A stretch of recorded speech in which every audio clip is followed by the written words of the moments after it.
All right, we are back once again for another journey through the cosmos here on Sunday Night AstroLive. I'm Robert Phoenix. I'll be your host and navigator for the next couple of hours here over on the YouTube side of things. Thank you for being here tonight. I know you could probably be watching the Kansas City Chiefs and the Cincinnati Bengals go at it, and maybe you are, but you're not if you're here. So maybe I'll keep you abreast of the score. Oh, boy, my San Francisco 49ers not do very well today. I was texting with W.C. Ray today. Good friend of the show, by the way.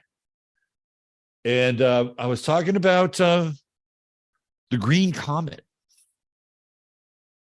And I said to myself, you know, there's something going on with the Green Comet and the Philadelphia Eagles, who are what? Green. I know. It's a little bit of a stretch to connect a Green Comet to a green football team, but that's how my mind works. You know, you're always kind of looking for an angle, the esoteric angle for the superb owl, also known as the Super Bowl. So, you know, last year was pretty easy. It was pretty easy, right? We had the Rams, and they had of course, the Rams being Aries, and then we had the Rams colors, which were blue and gold, just so happened to be the same color scheme as Ukraine and the Ukrainian flag. And then we had the Warriors. And I followed the Warriors, still do. I don't watch pro sports. I was a huge sports guy growing up. I mean, you wanted statistics, you wanted players, you wanted history, context. I was the guy. I was the kid that got the almanac every year and read through the almanac. The almanac was my internet. And that's where I would devour the sports, and once I went through the sports, I'd start to go into other things. But every year was the almanac and looking at stats, historical stats, all that stuff. But now, because of what's happened with pro sports in most of the institutions in general, they're just not really worth witnessing and participating in, really. So I follow these things from afar. I don't really invest my time in watching them. That's long gone. So anyway, I had a feeling today. Oh, the Warriors, blue and gold. And I'm a Warriors fan. I used to, first sporting event I went to was the Golden State Warriors, although then they were the San Francisco Warriors. That's how long ago it was. And you know, they play in San Francisco now. And I'm like, well, why don't you just change your name back? Like the Golden State Warriors, you took that name because the idea was you play a few games in Oakland, a few games in San Francisco, maybe a couple of games here and there in San Jose, but really played most of them in Oakland. But you weren't the Oakland Warriors. Oh no, Oakland wasn't good enough for you, was it? You had to be the Golden State Warriors. Great fans. Great experience watching those games. Even when they weren't winning, they were fun.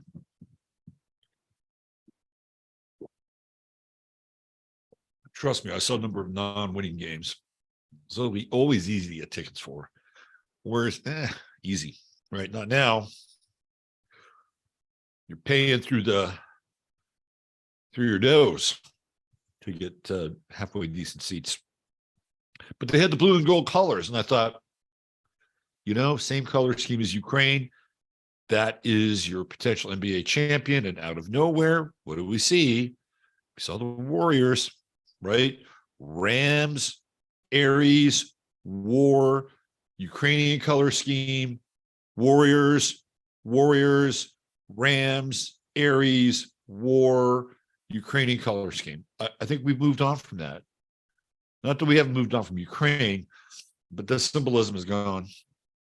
So we have the Green Comet, which will be, I believe, at its most visible on the 1st of February. I'll talk a little bit about the Green Comet. It's very hard in a lot of ways to predict how the Green Comet will affect us. It's going to be theoretically a ways away. You'll still be able to see it coming through the Earth and Mars channel, right? But I did draw up a chart for the Green Comet, and we'll talk a little bit about the Green Comet tonight. The last time it was supposedly here, this very same comet, I don't know how they figured this shit out, but 5,000 years ago, and I guess we were all Neanderthals then, supposedly. And so it's really hard to determine what the effect of the Green Comet was 5,000 years ago. Now, that said, the last comet that was visible was in 2020. I'll talk about that when we get to the comet section of the show. Oh, by the way, I happen to notice that Comet Cleanser is also green. Isn't that an amazing synchronicity? I haven't done the gematria on Comet Cleanser and the Green Comet. I'm sure there'll be some very profound mystical and astro things with it. I don't know. I'm playing around a little bit, but we'll talk about it. But I do think the appearance of the last comet we had that was visible was kind of telling, actually. So maybe we'll have something else to go on here. Now, I don't know who's going to win tonight's game. If we're looking at it from a place of equity, it'll probably be the Chiefs and the Eagles. That's what I think. However, that said, I think it's probably going to be. I think it's probably going to be the Bengals and the Eagles. That's what I'm thinking. Now, there is some symbolism there, of course. When I think of China, one of the things I think about is a tiger, right? They have tiger style. Tiger style in Kung Fu, right? The tiger is one of those years. We're just coming out of it. Theoretically, the Tigers or the Bengals should have won during the year of the tiger, but I guess the Ukrainian war was taking them off script a little bit. So it would be the tiger, which I think would represent China in this case, versus the eagle, which would represent America. Now, what's also interesting is that when you get to the tiger and the eagle, they are a bit alchemical. Yeah. Right. So the eagle is Aquarius. It's Aquarius. The tiger, while not a lion, we could put the tiger or the Bengal into the lion camp, which would then put it into the Leo camp. And now we'd have Aquarius and Leo in opposition, which would really kind of fit in a lot of ways as we head into Pluto and Aquarius. So these are just kind of, astral musings, cosmic musings that rattle around in my head. Now, if you are asking about the NBA, put your money. What time is it right now? 6:31 p.m. 6:31 p.m., 129, 23. Put your money on the Phoenix Suns. That's who I put my money on. Do you know why? Because I think it's going to be well, first of all, the Suns just forced their owner out. So a new dude bought them. And the previous owner was kind of Me Too'd out of there. Kind of Me Too'd, kind of Donald Sterling, a little bit of both. We'll just throw as much of this guy as possible so that he'll be forced to sell the team. So it would be a vindication for the new owner for sure. Like, oh, look at that guy. Yeah, he gets a championship. Well, that other guy, he got a lot of money, but he no longer owns this team. However, there's also, and this, I'm just, again, a big stretch here, but Green New Deal, the environment, the Suns. Now, the Super Bowl will be in Arizona. It was so funny, too. There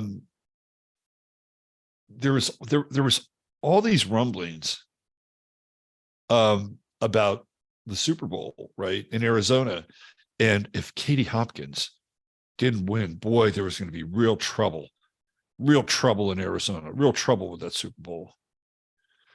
And all I can say is, man, it's a good thing Katie Hobbs won. No, I'm just kidding there. But it was a very disappointing showing by the San Francisco 49ers today. And Brock Purdy, the Capricorn pretty boy, got hurt very early on. And, I've been following Brock Purdy from an astrological perspective, although he's a Christian. He probably would not want to hear any of this, but at some point, right, for the whole Capricorn story to be complete is that you got to get close to the top of the mountain, but then you got to keep going. And I'm like, okay, there's three things that can play out here. One, he gets to this game. By the way, I had kind of a feeling he'd get hurt. I had a feeling he would get hurt.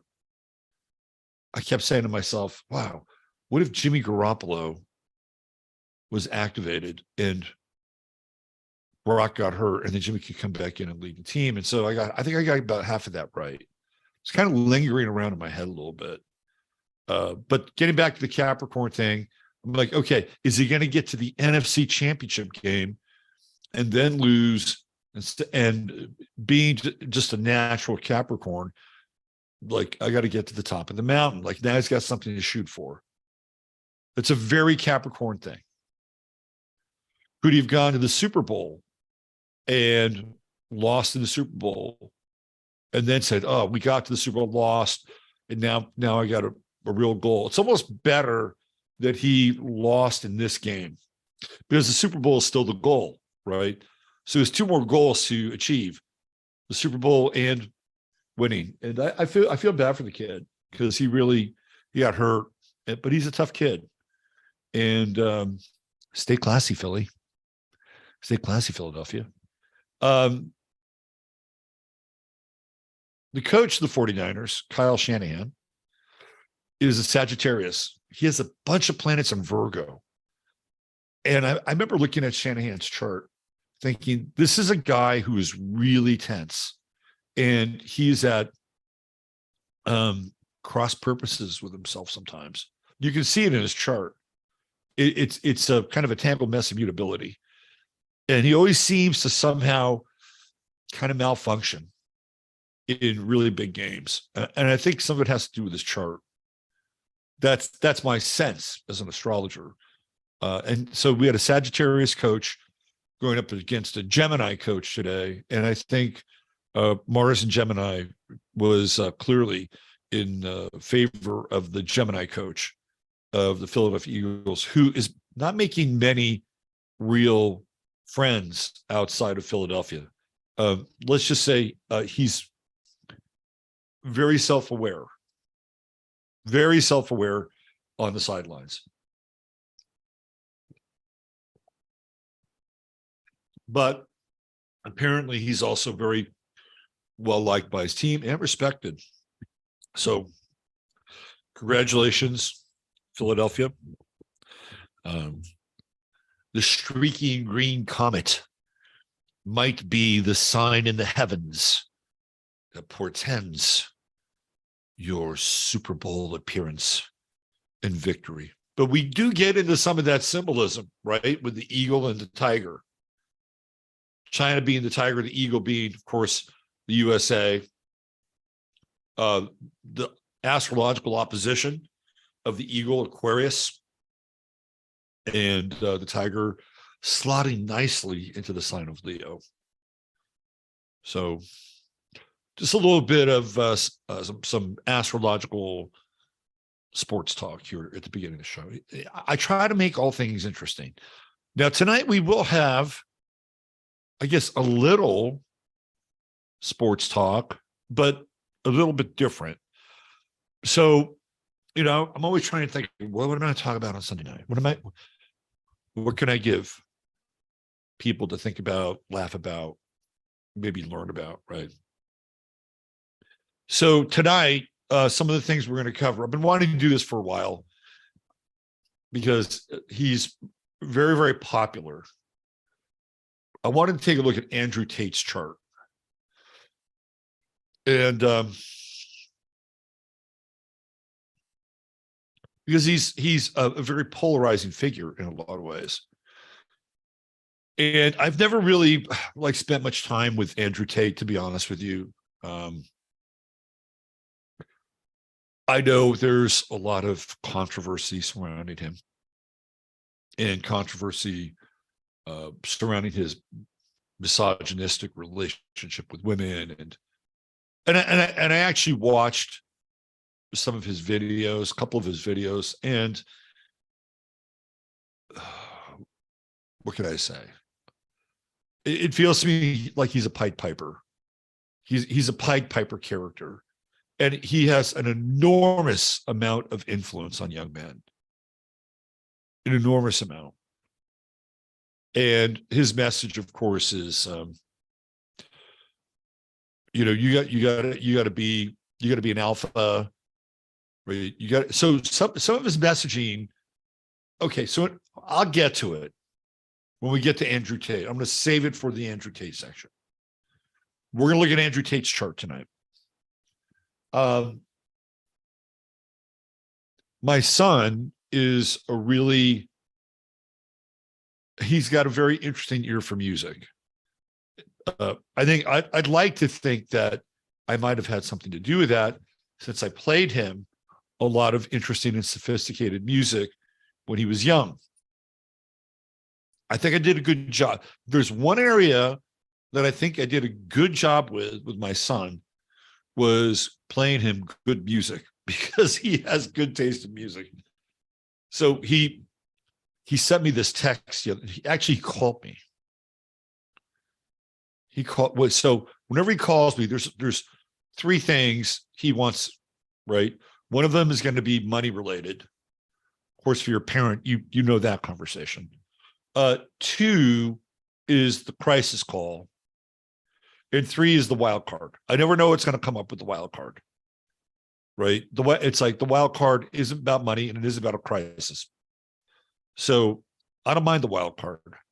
So it's not about one of those two things. So he called me up the other day. He said, "Dad, I've got an album. You've got to listen to it. It's incredible." I'm like, "Okay, who's it by? Do you know who Lil Yachty is?" No, I don't know who I know who Lil Thug is, or I know some of the Lils, the Young Thug, Little Cream Pie. I don't know. I know some of the Lils. He says, "Dad, this is incredible. It sounds like Pink Floyd." Now I'm interested, right? So he sent me a Spotify link to this record that was just put out by Lil Yachty. So I listened to a couple tracks, and man, I was actually really impressed. I'm not a big fan of autotune, but there are some tracks where the autotune really works. And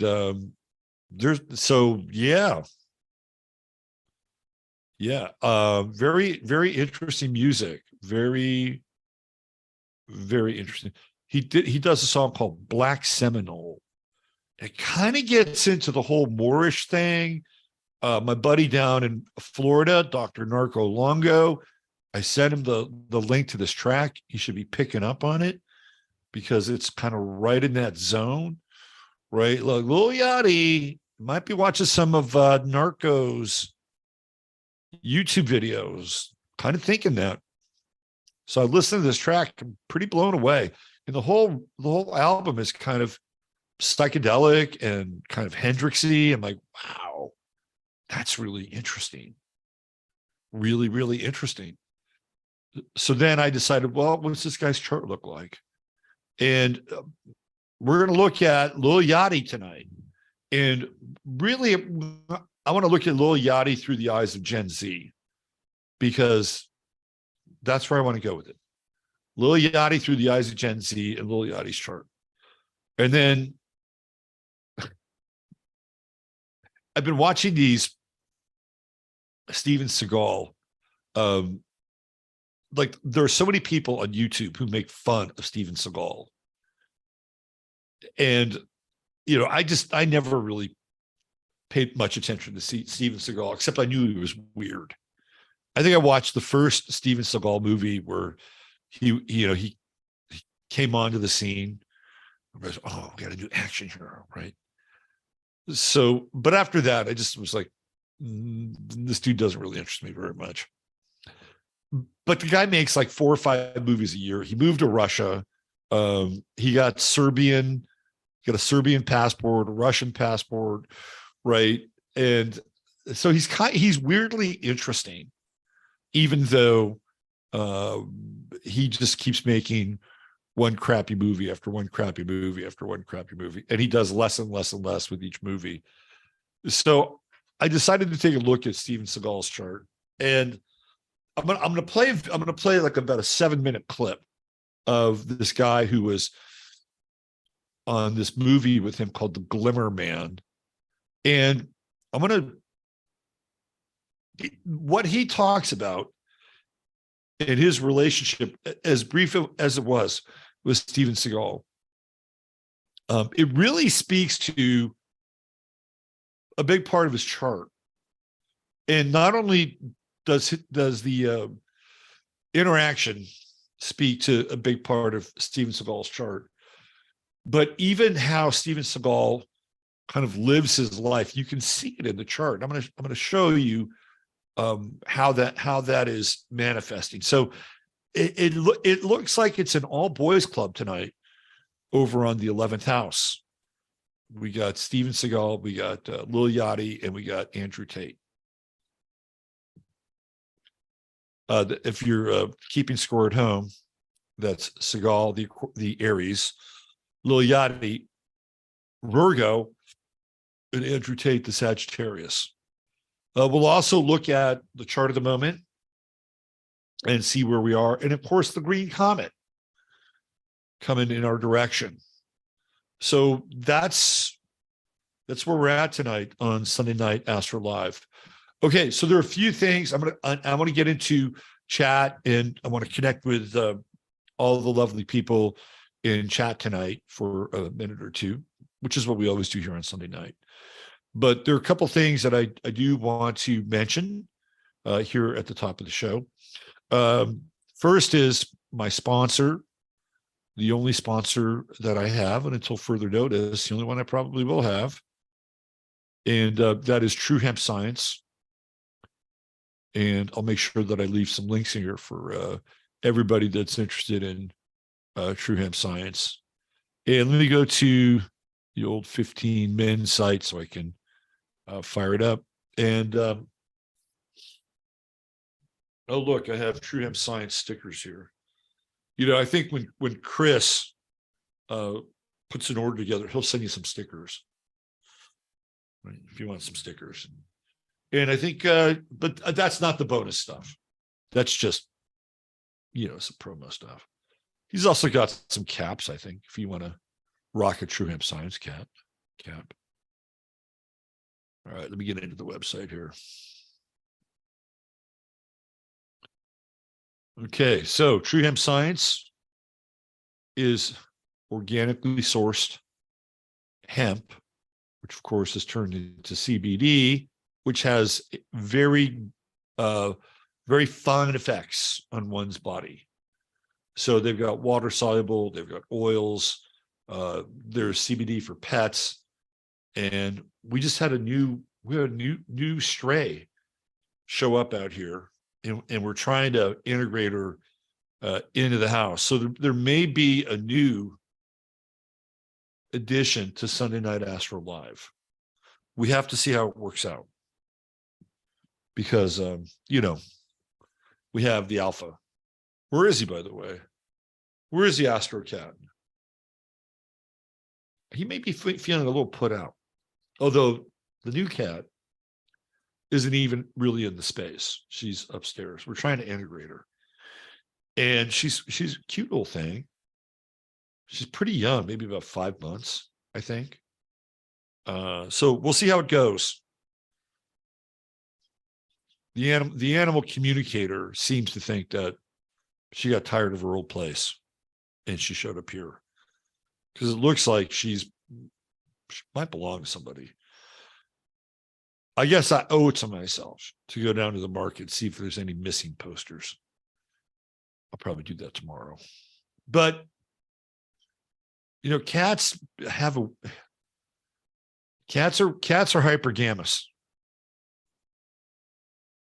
That's why they're like women.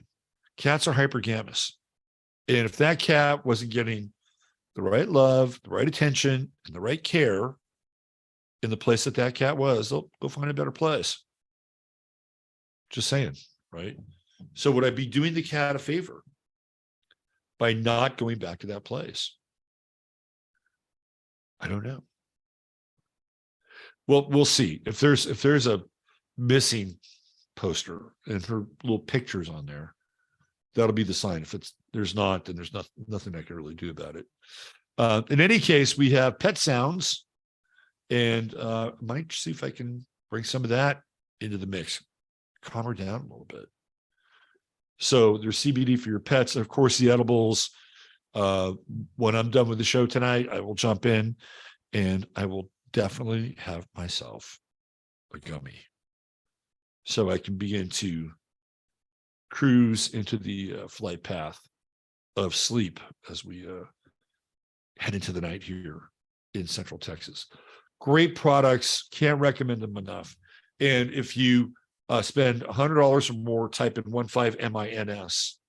That's 15MINS, and you'll get free product. You'll get free product. You're like, oh, what's this? Let me try this. Let me try this. And since you come through this portal, Chris is pretty generous with that. You spend $150 or more, and you get free shipping. All right.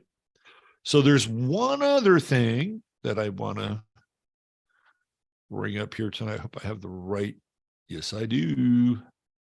Okay. So I am going to be part of an online webinar, and that's starting this coming weekend. Let me punch it up here. So this is the Aquarian Council. It's a 4-day event, Astrology in the Age of Truth, Love, and Freedom, virtual astrology retreat.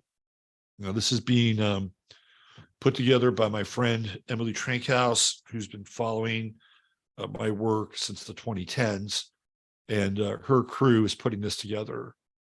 And it's going to be a really, really interesting event. So let me just read through this a little bit. Our mission: to bring together freedom lovers who are seeking an astrological perspective to illuminate the deeper truths of these times. This summit will highlight the voices of the courageous ones in the astral world who see through the veil of illusion. Our intention is to provide a forum for the edgier conversations unwelcome in the mainstream. A lot of astrologers tend to trend towards the left center, naturally progressive and more new agey in a lot of ways. So this is not what this is about, although some people kind of are interesting in that they're hard to put into buckets. Our intentions, okay, we will share resources to navigate the intensity of these times and inspire new solutions and co-create the higher Aquarian timeline. There is a higher Aquarian timeline. I'd agree with that.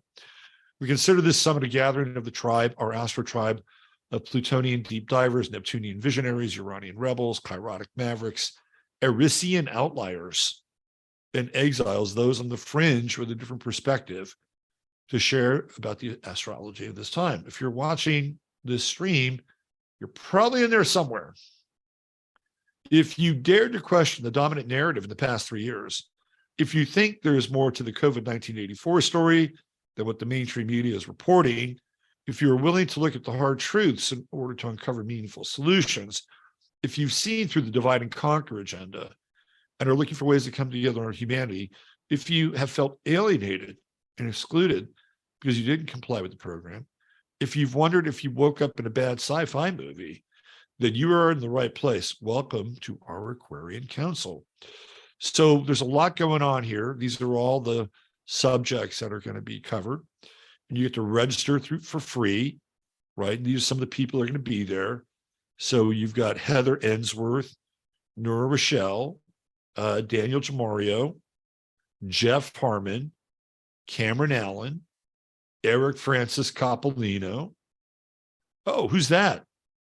Robert Phoenix, Laura Lee Scaife, Lucian Schloss, Jamie Goldstein, Logan Jason, Iravan Yakubian, Dale O'Brien, Rachel Capurso, Jude Hotep, David Kahn, Katie Todd, Christine Bax, Ian Ferguson, Vanessa Holiday, Verdeluz Celestial. There we go. And there's Emily and Sasha Rose. Those are your guides. Emily, I've known for quite a while now. Sasha, I met on the call. She seems really cool. So there you go. You can register for free. Look at that. Claim your spot. And there's a bunch of stuff going on here. They've got panels, interviews. So if you like the content that you're viewing tonight, there's a pretty good chance you're going to like this stuff as well. And I'll make sure that I put the link in the show notes. It's all virtual. I'll be part of a panel on Saturday. I think Daniel Jamario is on that panel. I think Eric is on that panel. And it's about the role of the astrologer in our current times. And then I think I'm going to have a interview on the following Monday. So Saturday, Monday. And I'll tune in and I'll watch some of the other presentations. A very rich resource. So register for free. There you go. All right. We got that out of the way. Let's check in with y'all, as they say down here. Went to the Renaissance Fair yesterday. Big shout out to Lady Artemis and Bubba. And always fun going to the Renaissance Fair. Always an interesting journey. Every year, the people seem to get bigger. I'm just saying. As long as they're healthy, they just seem to get bigger. But it was fun. You know, it was very fun. And I got to throw tomatoes. You know, the guy sticks his face in the hole and starts yelling at you. I got to throw tomatoes. And at 60 years old, I still have a pretty good arm. And I was able to whack him a few times in the noggin. All right, let's see here. We got Meow Meow. What's going on, Meow Meow? Magic Cat and Meow Meow. Back-to-back third eye activated. Magic Cat, I wanted to reply to your comment on the show on Friday. Great show, by the way, with Russ Winter. If you haven't seen it, check it out. And Magic Cat said we were talking about what's his name? Jacques Attali. Jacques Attali, who looks like, by the way, he looks like Murray. He looks like Murray's long lost French cousin. But Magic Cat left a comment that, because I was interpreting that Jacques Attali was ready to take a wrecking ball to the middle class. And Magic Cat said, no, he's not. And I said, I disagree. And I went back and I listened just to make sure. And Magic Cat, I still think he was talking about the middle class. And no offense. And you're here tonight. I'm glad he didn't take that personally. But he wasn't championing the middle class. But you know what's really interesting is that during, I'm getting a little off topic here, but I promise I'll get back on topic. As the comment came up, Jacques Attali's a futurist, right? He's a very smart man talking about biomimetics in the future. And the conversation always comes up, well, what's going to happen to the middle class? Are they going to get hollowed out? You know what never is talked about? What's going to happen to the upper class? What's going to happen to the uber rich? Boy, are they going to have their positions really challenged here? Should we really start to care about the uber rich? Never talk about that. Just saying. That was not part of the conversation. Not that I'm opposed to resources and money. Trust me, I'm not opposed to that. I'm not hating, but clearly the middle is looking to get hollowed out here. Third eye activated. What's going on? Carissa Demke. So that's right. Clean out your sinks. I love it. Carissa has come up with the right thing to do. Clean out your sink with Comet on February 1st. Great idea. I love it. Love it. Comet and Ajax. That's interesting. Susie Gemini. Green is a buy signal psychologically. I read exchanges are often green, etc. It means action. We'll talk a little bit about that green comet approaching us, the one that the prophets and the sages of the ages referred to as they peered out into the misty, mystical mists of time. Somewhere streaking across the periphery of their vision was a very faint green light, and they paid heed. They took note. When they did, they wrote it all down. Nostradamus apparently talked about it. I think Nostradamus is a bit of a fraud. It pains me to say that, but it's true. We did the kind of deep dive on Nostradamus. I kept looking at this chart, I'm like, man, I don't really see a seer in this guy's chart. I'm sorry, I didn't. I saw somebody who was really, good marketer. He's a Capricorn. And there's a whole other story around that. Right? Whole other story. We're not going there, though. Okay. Who else do we have?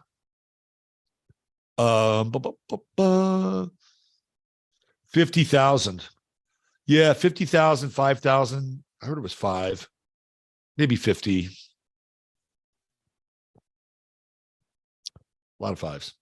Sports are rigged. Yes, I'd agree with that. I would agree with that. So I will say this, though. All right, I'll say this. I will say this about sports. One sport and one person in particular. And Steph Curry. Steph Curry, who's a Pisces. I always want to try to keep it in the astrological framework of the show, right? Steph Curry is a Pisces. And Steph Curry changed basketball. And guess what else he did? He changed refereeing. Steph Curry began to be able to shoot a basketball further away from the basket than anybody else who's ever done it, and do it at a proficient rate. Do you know what that does? It takes the referees out of the game. And I remember watching these Golden State Warrior games thinking, they cannot, put the fix on from the ref side. Now, Steph's wife, I think, is probably a little bit of a handler, and I hate his politics. I think his politics suck. But he plays basketball like a true Pisces. I've talked about it before. So if you watch the Warriors and you watch Steph play, he never gets any foul calls. Never. Right? He goes to the free throw line less than almost any star player I've ever seen. And I think it's because refs have a backlash against him because he took the whistle out of their mouths. And they were like, fuck, we can't insert ourselves into this game because this guy's getting across the half court line in a couple of dribbles and he's changing the game in about 3 shots. So Steph was the outlier, and I think he was the wild card when it came to rigging basketball. But they're back again because they don't call fouls on them anymore. But I would say, yes, you're right. Sports weren't always rigged. They were only partially rigged at times, but they weren't always rigged. No, that's more of a new thing, right? It's more of a new thing. And now you've got all this betting involved, which is insane. It's totally insane. I mean, you got hundreds of millions, if not billions of dollars being bet on like monthly. I don't know what the numbers are. I can tell you they're huge though. And once you enter that into the equation, and it's not just these guys who will break your legs if you don't pay. Now all of a sudden, things get real interesting in terms of outcomes. Real interesting in managing those outcomes. All right, who else do we have? Dave Sullivan, the Green Comet is going to knock out all these so-called green ad people. Hope even Al Gore regrets it. I mean, that's one of the things with the Green Comet, right? The Green New Deal, heralding in the new green economy, like another sign. So I wonder what the betting odds would be with Alexandria Ocasio-Cortez.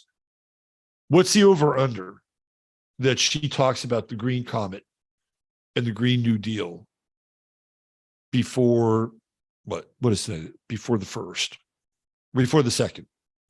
What's the over? I wonder if there's Vegas odds on that.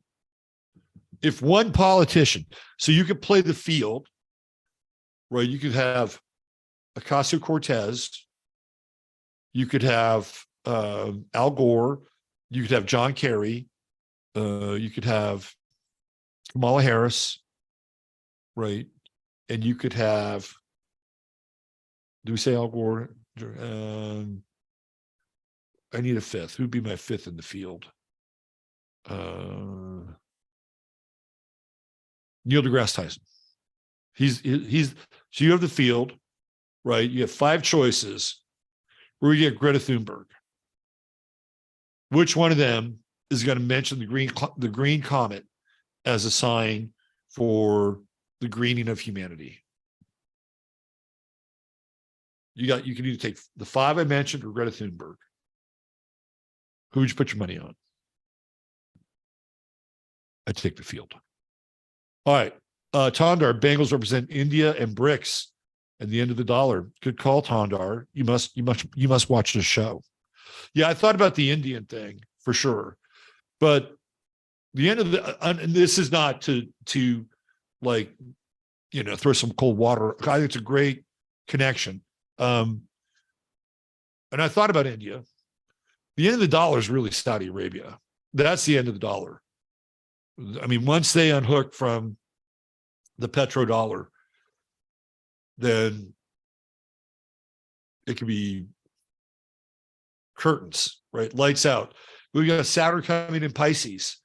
We know that Pisces is related to fuel. And, I talked about this on Twitter, and I got a little shit for it. I said, Saturn and Pisces, it's going to herald in a period where they're going to phase out oil and gas. And I, and even some astrological people were kind of call me on this. I'm just telling you, this is where it's going. A week later, the whole gas stove thing came up, right?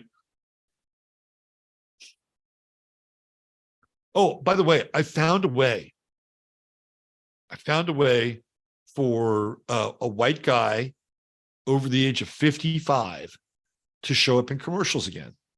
Because I will say this, I did watch 5 minutes of the game today because I wanted to see if Brock Purdy was okay because he went back in the game. Why is he's back in the game? What's he doing? So I have a kind of I don't even have cable TV.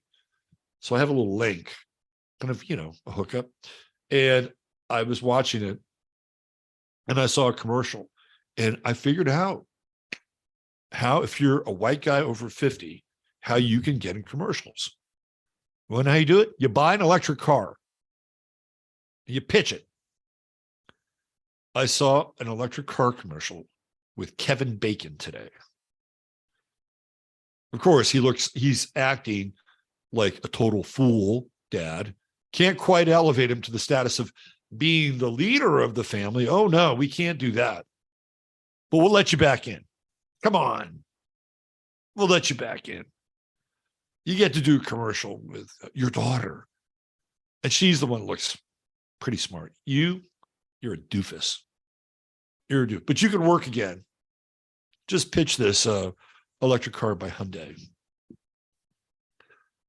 Yeah, the tiger is definitely Bengal, Tonda. I totally agree with you. I think the dollar is going to, the big tank is the deal with Saudi, which the Chinese were setting up when Xi went over there. So yeah, I do think BRICS will make a dent, but it's the Saudi thing. That's my take. But good call on that. Let's see who else do we have. Tessa, it's 50,000 years. Okay, so at 50,000 years, thank you, Tessa. It's been 50,000 years, which makes it even harder to go back in time and look at the effects. How do they know? How do they know it was here 50,000 years ago? Did Neil grass to Tyson, grass-fed and grass-finished, did he put it all together? Yes, I think it's been 50,000 years. And by the way, you need to get vaccinated. How come? I'm sure it's not 40,000 years, 45? Anyway, 50,000, pretty hard to go back and look at the effects of the Green Comet. 5,000 would be a lot easier. Thank you, Tessa, for that. Good to see you, by the way. It's always great. It's always great to have Tessa D in the house. Let me tell you. Southwest Florida, real estate with Lewis Walton. He's a Bengal fan. Zach is talented, though he has a bitch often. I don't know, Zach. Let's see what come to me. Let's see what else we have. In Vietnam, we're in the year of the cat. Oh, I like that. The year of the cat. And we have a new cat here. Maybe she'll make her world debut soon. My Chihuahua. She's here. Susie Gemini, Heart Lady. Mary Lee. I'll be listening to the game after the game. Okay. Mary Lee. Looks like she's a Chief fan. Hey, listen, you know what? Thank you for your condolences. I don't get attached anymore. That's the beautiful thing. I just don't get attached. Thank you, all you woke assholes who infiltrated sports.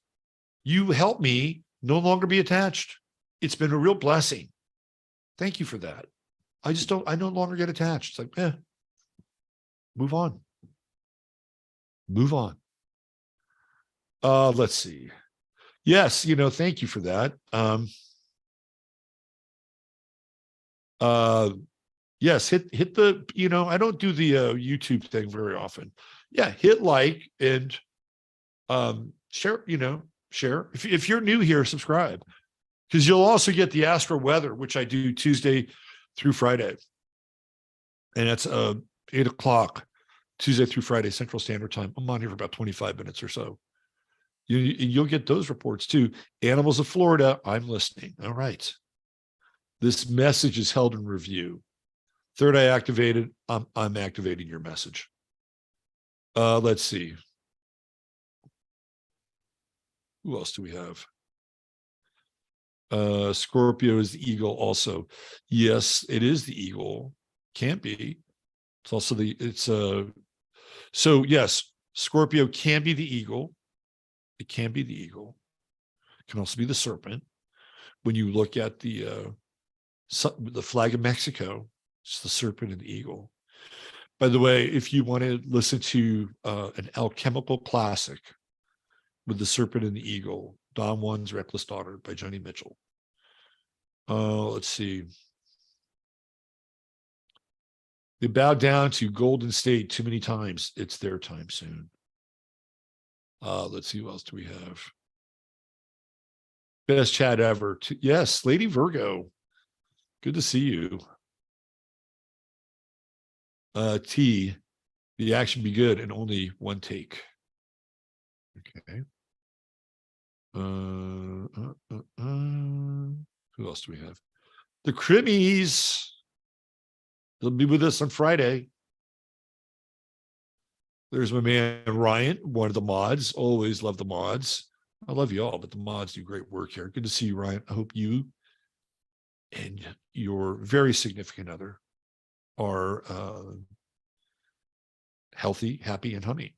Oswald Spangler in the house, Gas 1123, had a dream right after Christmas that the Eagles win the Super Bowl. That's a dream you bank on. Every now and then you have these dreams, man. I tell you, 1987, the 49ers were the most kick-ass team in pro football.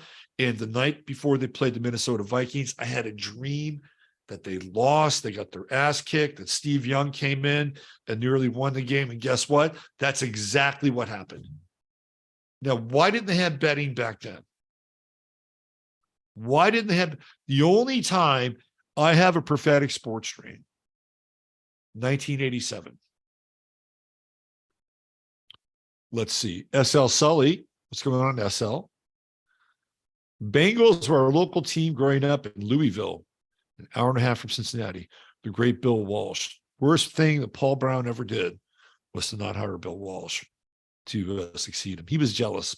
Paul Brown, little jelly. Let's see. Who else do we have here? Mia K Alchemy, or is it Mia Kia Alchemy? Whatever it is. Sports again. Hey, I try to bring it back. I always try to loop it back to astrology. It's my way of getting away with it. Cassandra Lynn made it. Hi, Cassandra. Glad you're here. I haven't followed sports since the three Steves were playing on the Dodgers.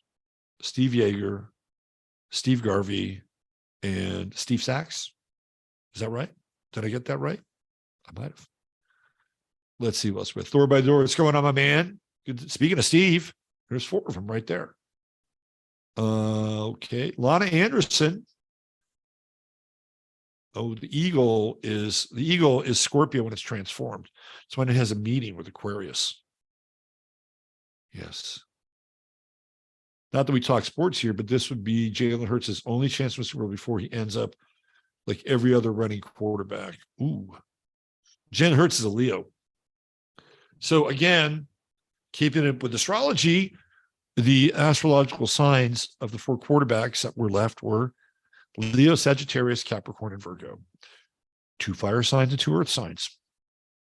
How about that? Andrew and Tristan are getting railroaded. Okay, I think they're in on the game. I think they're running the game. That's what I think. Just my 2 cents. Who else? Jeff Rosen. Jeff Rosen Videos is here. We've been waiting for you too, Jeff. Let's see. Green used to be one of my favorite colors. I know, man. Isn't that fucked up how they'll just take a color? You know, they'll take a color and they'll rob. It's like, now it's like, fuck, I used to really dig green. And now it's like, stands for everything that I'm not into. Or, you know, I'm into it, but not the way that they're, you know, wheeling and dealing green. I know the feeling, man. I feel the same way about the rainbow. Just saying. Okay, let's get into some hardcore astrology. Put your leather and chains on.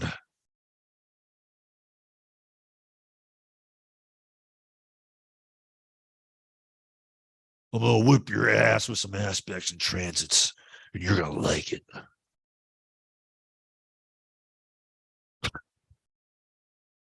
sorry.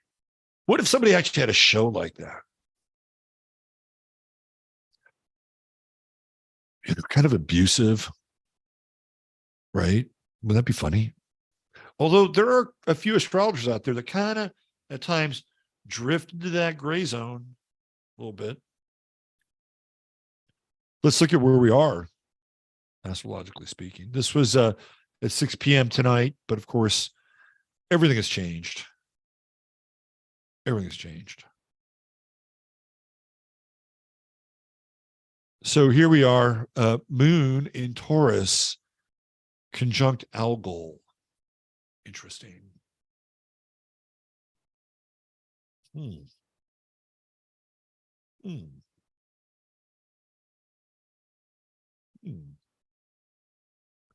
Well, I think the Mercury trine with Uranus can override any kind of hesitancy when it comes to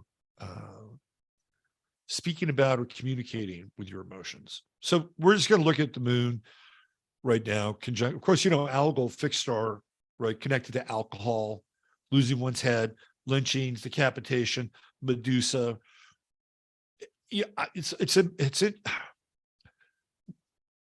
when I do readings for people, it's interesting how many people have conjunctions in their chart with Algol. And especially when it comes to Mercury, we have a conversation about Mercury and Algol and what it means. And we go a little bit deeper. We look at some of the aspects with it. And sure enough, we'll come up and it's like, yeah, well, this thing happened when I was a kid. We got into this car accident and, I hurt my neck, and it doesn't happen all the time, but a lot of times it gets fleshed out like that. But I'm always intrigued by how many people do have aspects around Algol. So what we're really looking at is tomorrow in a lot of ways, because when you wake up tomorrow, the moon will be in the final degrees of Taurus and then moving into Gemini. So later on in the day tomorrow, we have the moon approaching Mars. Woo. That's going to be tomorrow's going to be a very interesting day, especially later in the day. So tomorrow and then Tuesday, as the moon approaches this conjunction with Mars, the thing, sometimes Gemini can be really sharp. Mars and Gemini can be really sharp-tongued, sharp thinking, can be very sharp when it comes to, just being in the moment, right? Can be a bit over aggressive, a little bit. It's the Nine of Swords with Tarot. It's moving into the second decan, so it's moving into Libra territory, which softens the edge a little bit. But now with Libra, we're talking about, balancing shit out, right? Like, that can be vendetta energy, I think, because Libra is generally, I wouldn't say balanced, but Libra is always trying to strike a deal. Well, you get a little something, I'll get a little something, we're good, right? That's Libra at its best. And they'll say thank you and please while the negotiation is going on. But when Mars goes into that Libran decan, if you're trying to balance the scales, to me, it's got a little bit of a vendetta vibe, actually. It's got a little bit of the vendetta vibe. And especially as Venus begins its transit through Pisces, and we'll catch up with Mars because it's faster than Mars. Again, Venus being the ruler of Libra, we're talking about the Libra decan here. And, Venus and Pisces, very sweet, very poetic, kind of go the flow, surrender. But if you've been that person and you've done that too much and you get caught up in this square, and it's ongoing, right? So this is an energy that's going to be happening over the next 2 weeks, easy, right? But on Tuesday with this moon conjunct Mars squaring Venus, wow, that's pretty intense, actually. I think you want to be on your toes and not allow people to take advantage of your goodwill. That's number one. And number two, because the moon holds memory, right? That's what the moon does. It holds memory. And the moon conjunction with Mars squaring Venus, like, okay, remember when this happened? So I think there's a test involved here, right? There's always a higher expression. And the higher expression would be to make sure that you don't fall into the Schadenfreude camp. Because you know, like something has happened. The moon is the memory, it brings it up. And it's like, oh, I could really get my licks in here. Watch out for that. The other thing too is I think this is a pretty intense week, especially Tuesday, tomorrow night and Tuesday, dealing with siblings. And I can't tell you how many siblings have really become fractured over the last couple of years. You know, the whole pandemic thing and people making strict requirements. Like, well, you can't come over here because you haven't done the right thing. I mean, it's really fragmented, really, really fragmented. A lot of relationships, sibling relationships. So there's part of this too that connects with this whole sibling thing. You know, if you have the opportunity this week, especially with your siblings, if you're one of the people that didn't buy into the hype and one of your siblings did, it's an interesting week, particularly if there was a parent involved, right? Because Saturn's not really in the mix yet. It is right. Well, it is today because we have the Moon Saturn square. That's a hard day, man. Moon Saturn square, kind of cold, you know, especially with Saturn Aquarius. Anybody feel cold today? I mean, it could be warm where you are. It doesn't have to be cold, but like internally, I did today. I was like, I was off today. I could feel something. I could feel, I don't know if it was Brock Purdy and his elbow, but there was something kind of in the air where I just really wasn't fully in my body. But you know, the day moved on and it changed. But throughout the day, especially in the morning, it was like, you know, sometimes you just feel like an alien in your own body. I kind of felt a little bit like that today. The Moon Saturn square, it's an interesting aspect. Maybe I'll talk a little more about that later. But so we come here, right? We come into this Moon Mars conjunction tomorrow night, and then the next day.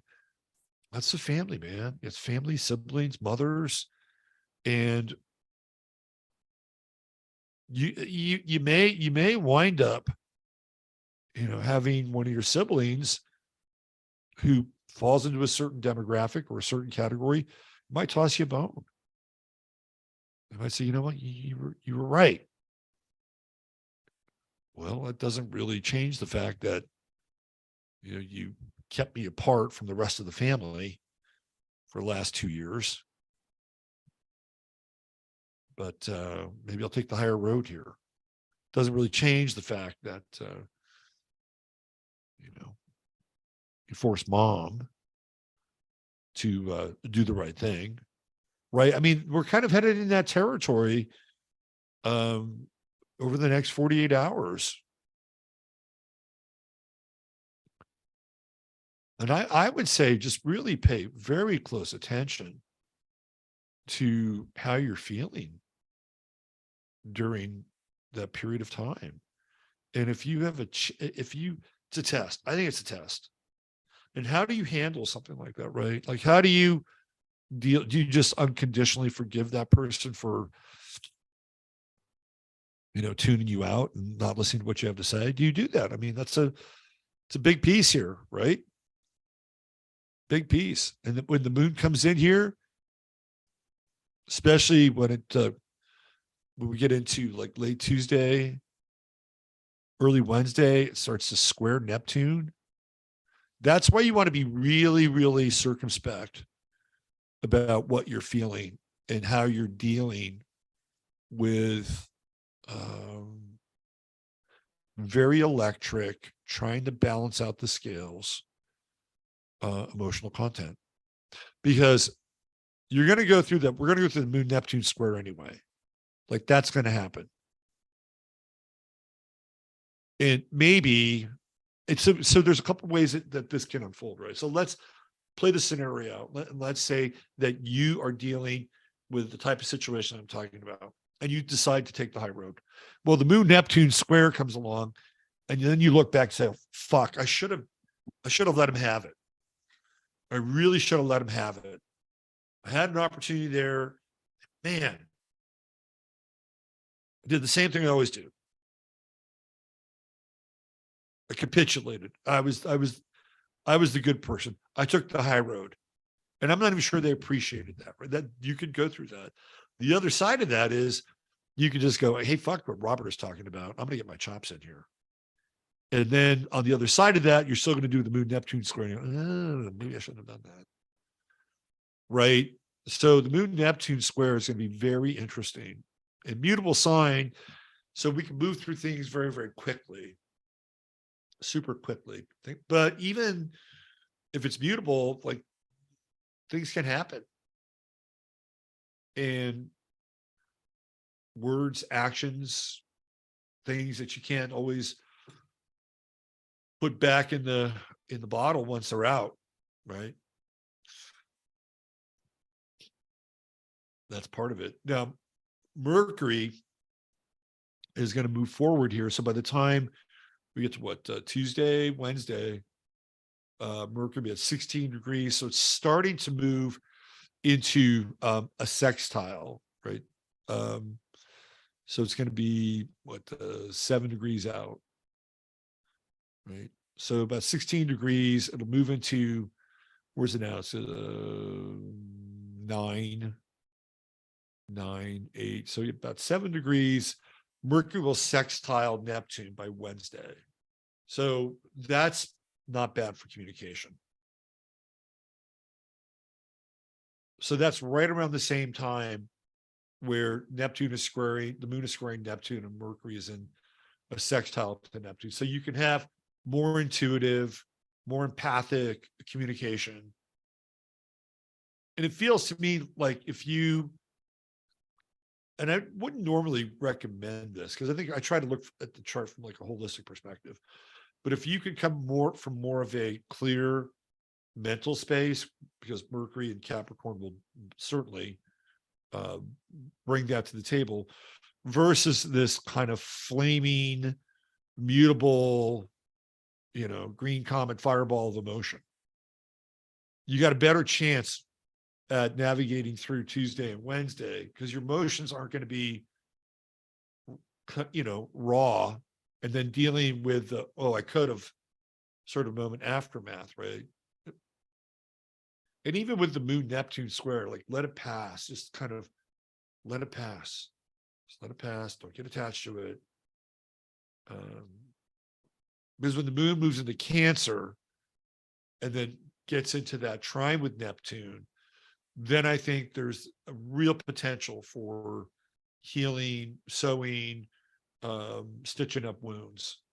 Don't get it. So whatever happens, right? Whether you did something and you thought, I may have made a mistake here, I may have been rash, score to settle, whatever, or you didn't go down that path and you said, okay, I'm going to hold my mouth, I'm going to keep my mouth shut.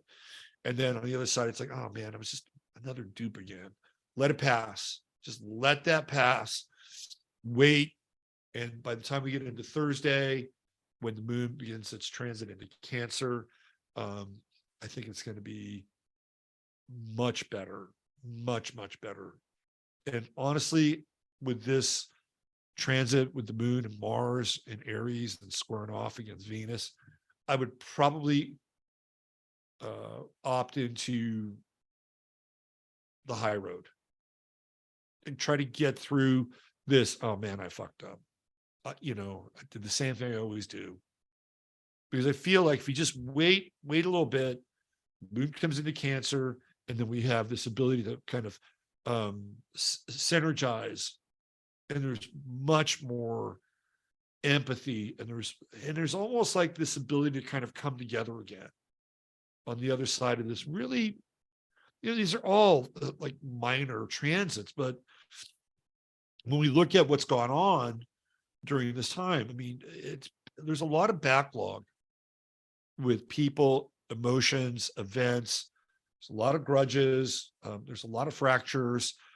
Mars has been retrograde for a while, just, the 13th, it's going forward. So there's even a bit of a backlog with Mars. Now things are moving forward. And it's kind of like, hey, let's get together again. Come on over, bring the kids. Right? It's like, well, hold on a second. Hold on a second. You understand like what's happened over the last 2 years? Can you like let's just talk. Can we just talk about that? And I would say you can do that. You could do that, especially Tuesday, Wednesday, Thursday.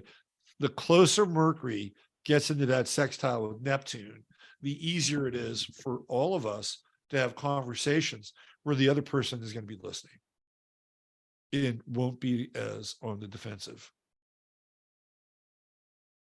That Mars square to Neptune, it's a bit of a ways out, but that's one, as it approaches, we're going to talk about, because I think really the next big thing on the horizon is Ukraine and Russia, and then where that's all going. We're not going to talk about it tonight, but I do want to talk about it. That's a big ticket item. All right, what else do we have? There's a lot going on, man. Look at all these angles. We've got Sun Chiron sextile, and we'll have that for easily the rest of the week. And the Sun has moved into second decan, right? So now it's in the Gemini decan, whereas Mars has moved into the Libra. So we have these planets and air signs shifting decans. And I like the versatility of the Sun going into the second decan in Gemini. And the sextile with Chiron is, you know what I think that's about? I think that's going to be about being proven you were right. That's what I think. I think this is the time now. Like the week ahead is a pivotal moment. And everything I just said about what's happening for people personally, that is going to step up, and that's going to be a conversation that's happening collectively. Right. So if you were the weird holdout that got froze out, your time is coming in a good way. Position is going to be vindicated on a family level and on a collective level. It gets so hard to talk about some of the things that have happened and continue to happen. Just this past week, leaving Damar Hamlin out of the conversation. That's a rat hole. I'm not going to go down Damar Hamlin. But we had, I think it was Corey Lemonier's little brother. Corey used to play linebacker for the 49ers. Buddy Lemonnier, 25 years old, he died. And then Chris Baker, who played 9 seasons in the NFL, 38 years old, in the hospital, a stroke, So do I think that that's going to end anytime soon? Sadly, I say no. And unfortunately, the more that these things happen, you'll get some static and noise, right? We'll always get static and noise. Well, the reason why this is happening is because the eggs are unsafe. Yeah, people are this is what's happening to people who eat bad eggs. You think I'm kidding about that? That conversation's coming. Don't let them fool you. Trust me on that. We also have Mercury in square with Chiron, but it's separating, right? It's kind of moving past Chiron now. So I wouldn't be that concerned about a Mercury Chiron square. Again, I mean, what does that look like? It means that you probably say something that you may feel compelled to speak about, right? It's a risk. But there's a lot of other things going on. Just if you look, sometimes you just got to say what you got to say, right? Sometimes you just have to get it off your chest, and that's just the way it is. But if you wait a few days, we get into this Mercury sextile with Neptune, the people you're going to say that to would be more receptive.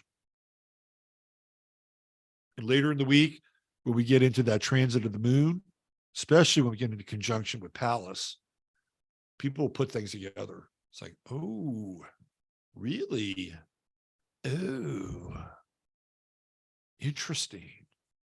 Right? Pallas is retrograding, so we're looking back now. We're looking back at the patterns that have taken place already, and we're looking at what's happened.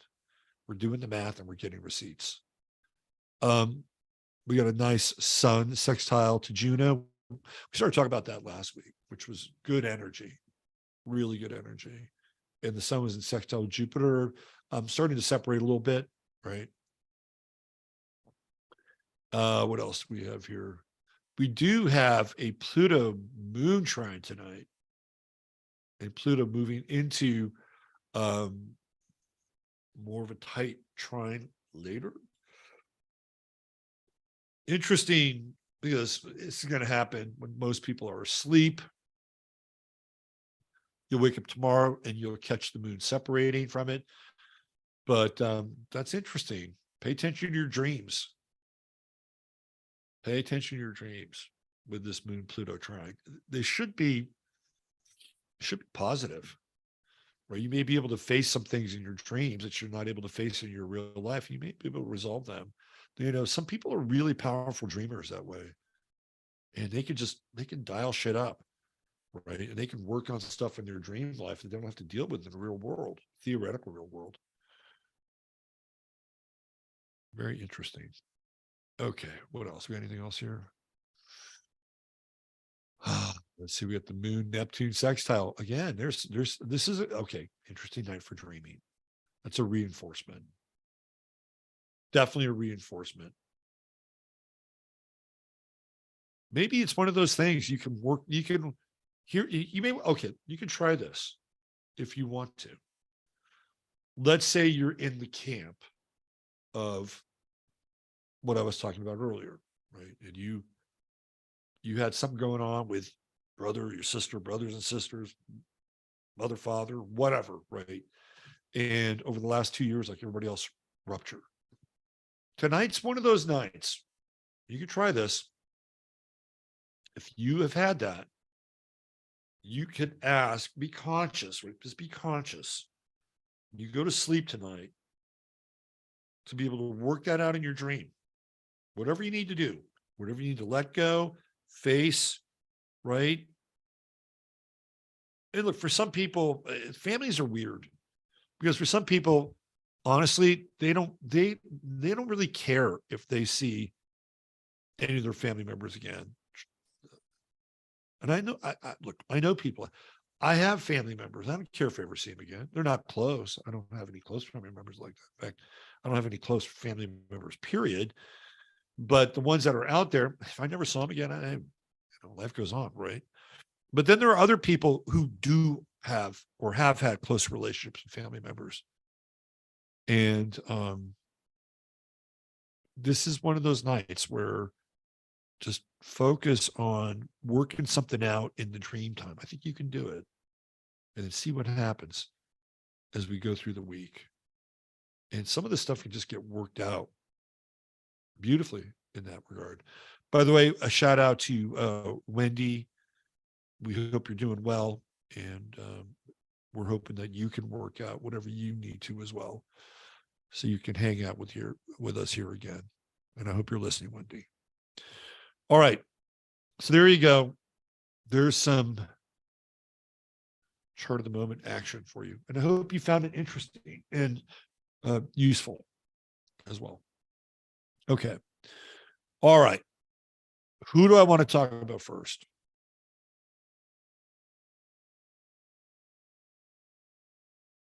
Why don't we talk about Andrew Tate? Now, I don't know his birth time. So some people say, well, how could you do a chart without knowing their birth time? You can get snippets of a person without knowing their birth time. There are planets in there. They have aspects with one another. Is it a full, complete 360-degree portrait of that person? No. But neither is a chart, to be honest with you. A chart can be really helpful, but there is more to a person than their chart. It's true. I mean, if our soul is on 12 dimensions, right, and we're looking at this, it's a little window, tiny window, right, into a person's experience. But it can be interesting in terms of looking at things that are inside the chart. So I guess maybe I should do a visual of Andrew Tate. Some people are not familiar with Andrew Tate. I don't know how you can't be. By the way, I think Paul Watson has some kind of a man crush on Andrew Tate. He keeps doing videos of him. Maybe it's because they're on the same team. I don't know. But every time I see a Paul Watson video on my... Oh, this is interesting. This is interesting. This just came out today. Let me bring this up. All right. So this is a Mars and Gemini thing. Total Mars and Gemini thing. So apparently, Logan Paul wants to start a beef with Andrew Tate. If I was Andrew Tate, I don't know if I'd want to get into the octagon with Logan Paul. Logan Paul's kind of crazy. Like, he's kind of fucking crazy. Andrew Tate has Mars in Pisces. Well, I don't think it's a deterrent to being a savage warrior. I think it has its ups and downs. Like, you got to catch it at the right time. To me, Mars and Pisces is like a surfer. You know, when if you've surfed, you know what I'm talking about. You got to catch a wave. You got to catch the wave. If you don't catch the wave, you're just floating. Right? That's Mars and Pisces. So if you catch the wave with Mars and Pisces, it's metaphoric, you're good. You're good as gold. You don't catch the wave. So it's mutable. So it's got to be the right time. You got to kind of work up to it. You got to get some momentum. So I don't know where Logan Paul's Mars is, but I just thought that this was interesting because, you know, we got the two Paul brothers, right? There's the two Paul brothers. Then you have the two Tate brothers, you know, Mars and Gemini. So Tate, now I guess he's a Muslim now, right? I guess he's a Muslim. So this is probably all scripted too. But at the very least, astrologically, I think it's interesting. And Logan Paul is no bullshit. The guy can fight. He can fight. So there's your visual for Andrew Tate. He looks like Darren Williams, who used to listen to this show. All right, so there's your visual of Andrew Tate. And he does all these super glossy, high production videos where he and his brother are cavorting around the world. Do you remember the guy let me see, what was his name? Oh man. He was this Vietnamese guy. And he used to do these late night commercials. And he would always be on a yacht with all of these really fetching women. And he would basically make fun of everybody else and say, ha ha, you wish you were like me, don't you? On this beautiful yacht with these beautiful women. And you are not here, but if you invested in real estate like me, you could be. Andrew Tate reminds me of kind of an upgraded version of that guy. What was his name? Let me see if I can find it.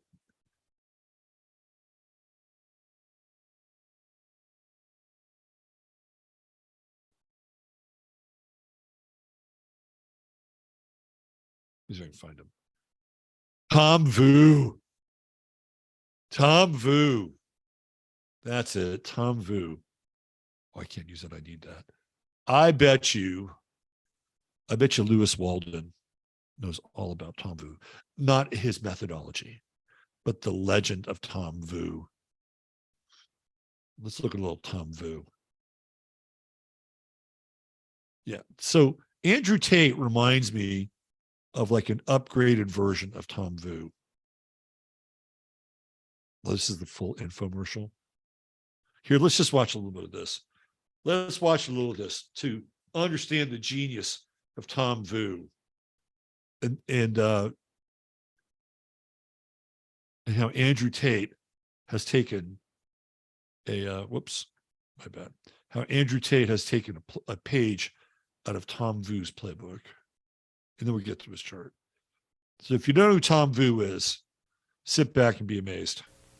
This program is a paid advertisement for Personal Advancement Institute, Incorporated.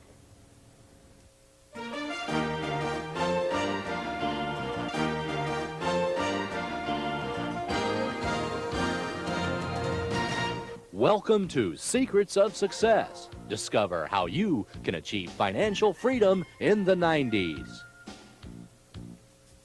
What was your New Year resolution? Most people just talk about it. Are you going to make it happen? Real estate expert Tom Vu on how to make a fortune in the 90s. A lot of people in America are wealthy, filthy rich. Is the next millionaire going to be you? Self-made millionaire Tom Vu has taught thousands how to achieve financial freedom. Most of America's richest people made their fortune in real estate. Isn't it about time for you to learn how? Tom Vu's real estate investing seminar has been written up by many newspapers across North America, from Quebec to Miami. I started with nothing, and I found a way to make a fortune in real estate. I've been showing thousands of people across America how to do this, and you can learn how too.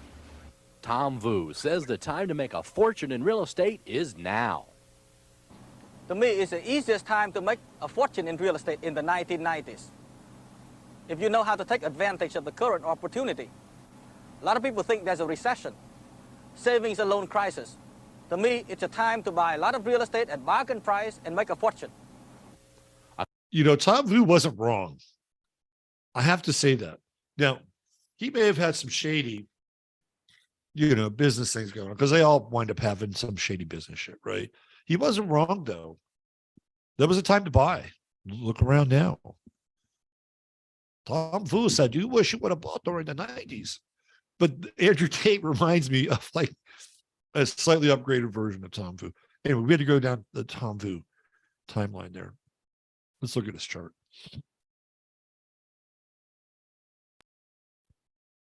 Okay. So, whenever I look at a chart, I try to, what grabs me? What grabs me? Well, the first thing that grabbed me with Andrew Tate is the fact that I don't think he's done. Right. So he's got Mercury in Scorpio, and he's got this Mercury Pluto conjunction and Venus conjunction with Pluto, right? It's all behind the sun as well. And so he's got things going on in the background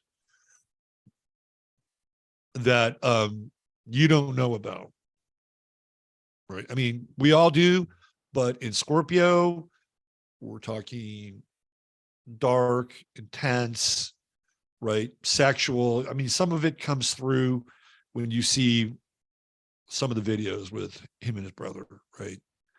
You can see some of that begin to come through, but there's some really intense stuff here. Very intense. Venus Pluto conjunction. Is this trafficking? I'm not going to venture into that territory. But one of the things that Andrew Tate has put on the table is that his father belonged to the CIA. Now, if you look up here, he was born in Washington, D.C. So I think his dad was like special forces, and he claims his father was in the CIA. He's born in Washington, D.C. So I don't really have a problem with him saying that, right? So at what level is Andrew Tate kind of in the game? I think that's really what the question is. And I think he's very sharp, right? I think he understands psychology. When you get into heavy duty Scorpio like this, and you have somebody who's a public figure, and I'm just using the 12 noon time for him, right? This is somebody who can tap into the subconscious, semi-conscious, and conscious, or consciousness of the masses. And then you throw this Venus-Mars trine in there. You know, Venus-Mars, it's interesting too, because they had this interview with, I think, one of his ex-girlfriends. And she was like, yeah, he's a great guy. He never did anything wrong to me. I mean, look, I think the thing with Greta was bogus. I think that was bogus. Do I think that he's misogynist? I don't know. I don't really, he's an adult. And if he's hanging out with other adult people and they're consenting, it's like, that's their thing. You know, is his message fit for public consumption? Because he has a lot of young men who are into him, right? These are young men. And young men, by the way, have not had a lot of positive role models in our society. It's like, you know, and I've said this before, flat out, there's been a war on boys and men for going on quite some time. So they don't really have any real positive role. Every now and then you get somebody in the sports world that they're allowed to go, oh yeah, look at this guy, right? But you know, I mean, just look around. You know, who's a role model? Klaus Schwab, Bill Gates. These are the role models for young men. I don't really think they're buying that, right? Young men need to have somebody, especially if they don't have any fathers in their lives, but they need to have somebody that they can model in a positive way. And this is where somebody like Andrew Tate comes in. He is there to fill a void, for better or worse, right? For better or worse. And I think that he has a lot of charisma. You know, when he talks without having to think about the next word he's going to say, right? He's just, you know, kind of locked and loaded, and it's all right there. Why? Because he's been working on all of this, right? He's been working on the delivery, or he's been working on loading the program back here with Mercury, Pluto. And look, he knows some things. And because he's a Sagittarius, doesn't mean that he has to have Mercury in Sag. When he's a Sagittarius, and he will speak some truths. That's the nature of Sagittarius. I've seen some of his videos. A lot of the stuff he says is not wrong. It's not wrong. Like when he talks about control, when he talks about, you know, when he gets into his Illuminati talk or whatever, it's like, okay, it's a little, not that the Illuminati isn't real, but it's kind of a buzzword for not getting into the gritty, right? But a lot of the stuff he says is not wrong. So this is all the Sagittarian components here. And he's got that sun moon conjunction, and look how close they are.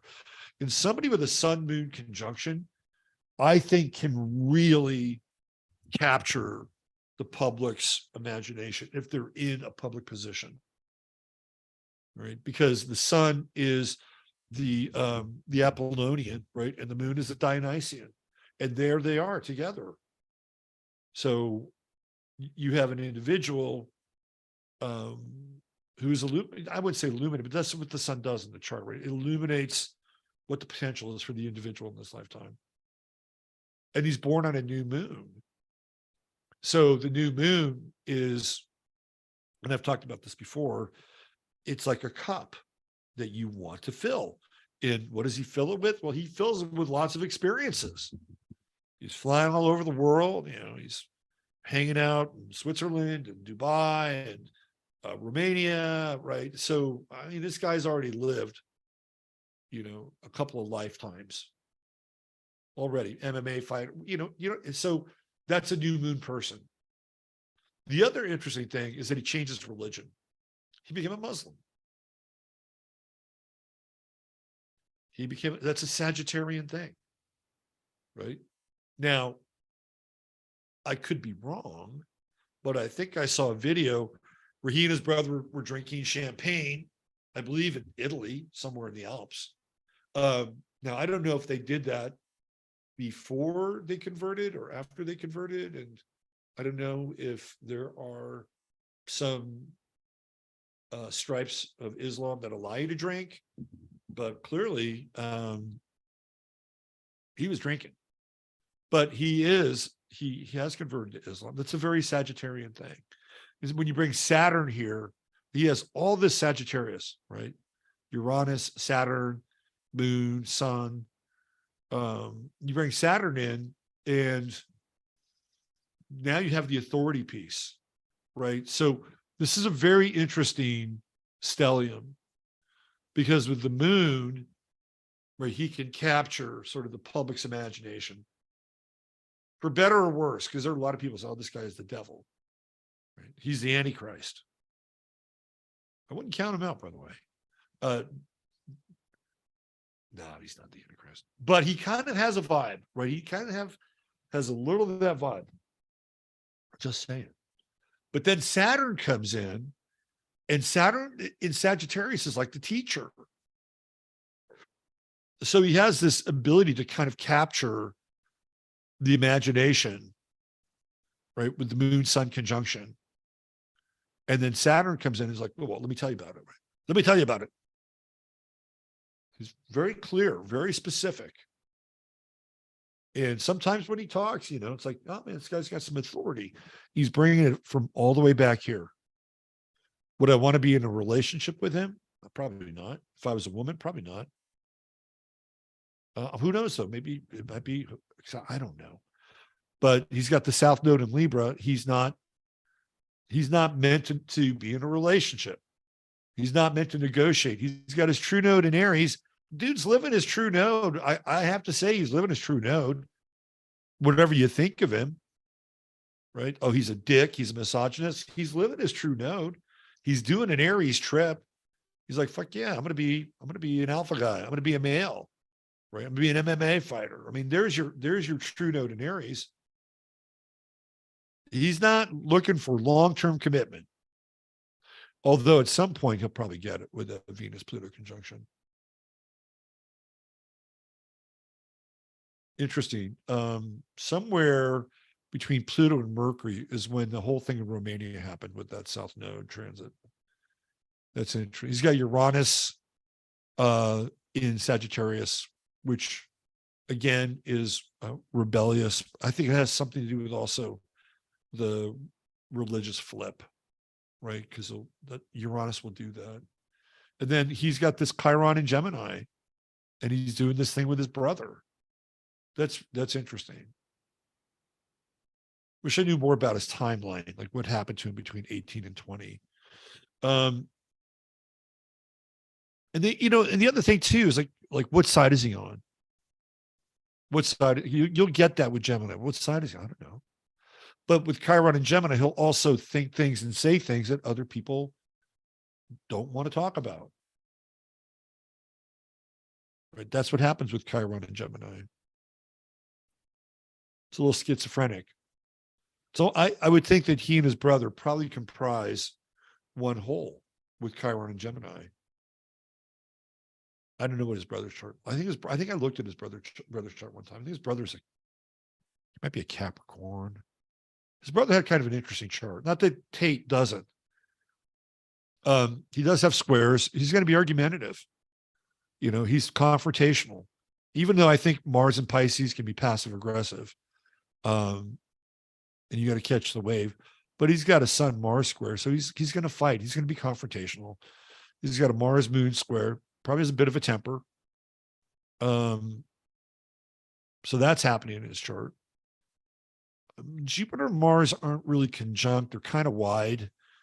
They're in the same sign. So I think that it's funny with conjunctions.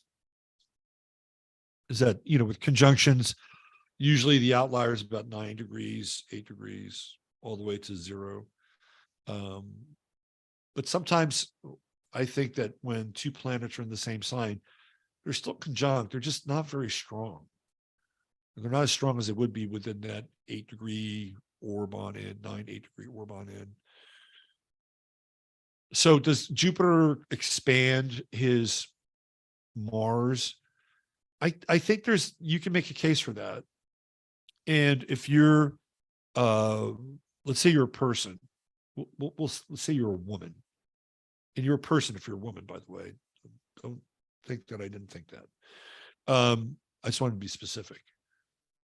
That if you could go two ways with Andrew Tate, you could either think, oh yeah, I like a man who knows who he is. Right? Or it could go the other way, which is this guy's a fucking chauvinist pig. I think Jupiter and Mars conjunction in Aries, Mars conjunction Pisces can bring that to the table. Right? You're just going to get more of it. And I do think there's a little bit of scapegoat energy in here with Jupiter and Pisces, a little bit. The thing with a sun and moon square to Jupiter is that, to me, that's risk taking and somebody who is open to pushing the envelope. Right. I don't think Jupiter squares are terrible in a chart. I think they're a bit of a gambler, right? It's like I have a Jupiter square with my sun, and so it's like, hey, got a big idea, okay, there you go work on it, go make it happen. And that's what a Jupiter sun square can do. And that's probably is what is going on with his life. Like, go big or go home. That's what I think. Is there an agenda with Andrew Tate? Is there somebody? I would say yes. I don't think he's operating in a void. Okay. I don't think he's operating in a void. And somebody's got to foot the bill for the videos, which are high quality videos, and all the activities and all the places and all the lifestyle stuff.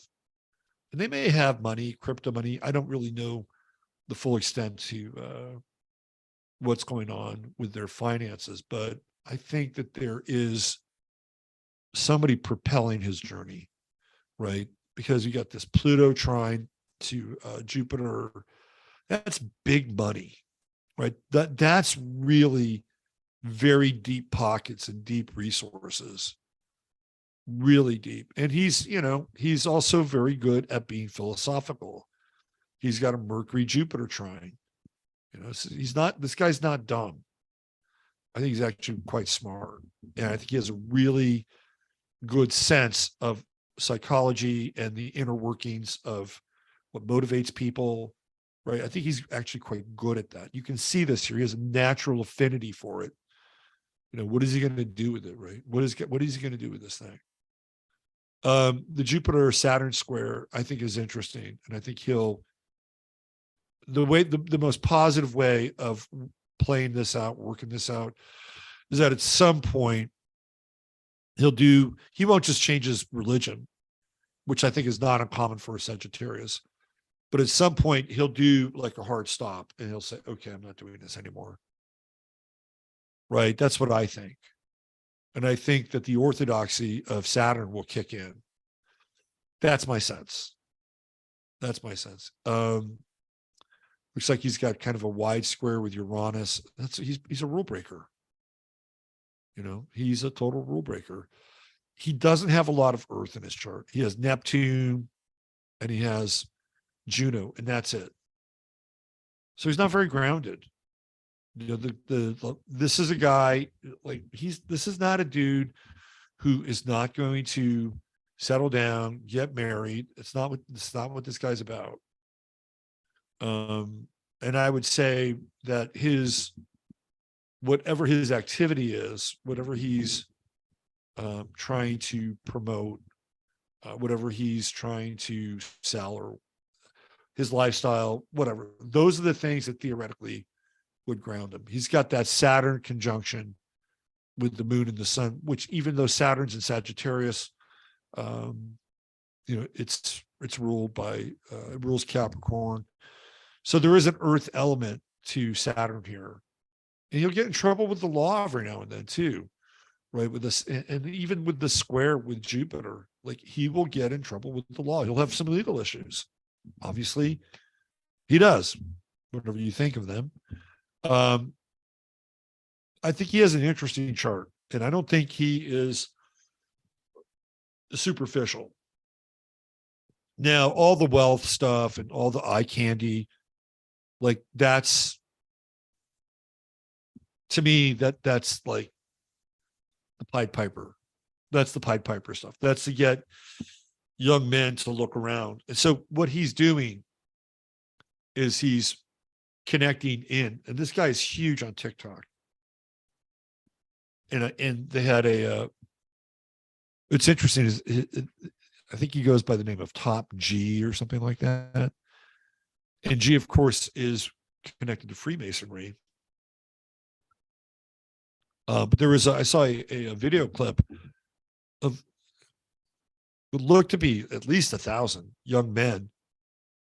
And they were in the streets in England, and they were chanting or shouting, "Free Top G, free Top G." This is when they got arrested, right? So there's two things going on. It's like, there's the material trip, there's the power trip, there's the enlightenment trip. And all three of these things are going on simultaneously with him. And I think the Mars Pisces and Jupiter in Pisces aspect is quite interesting, because it literally can make him bigger, right? It can kind of blow him up.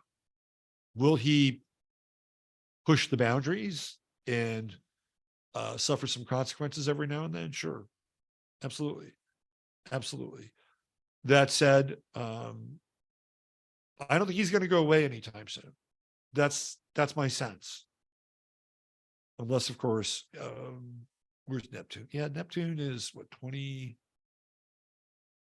Well, it's squaring Uranus, kind of moving away. I'm just trying to figure out if he would be imprisoned, and we would look at Neptune through that. Yeah, even with everything's moving forward now, every planet's moving forward. So I don't think this guy is going to jail anytime soon.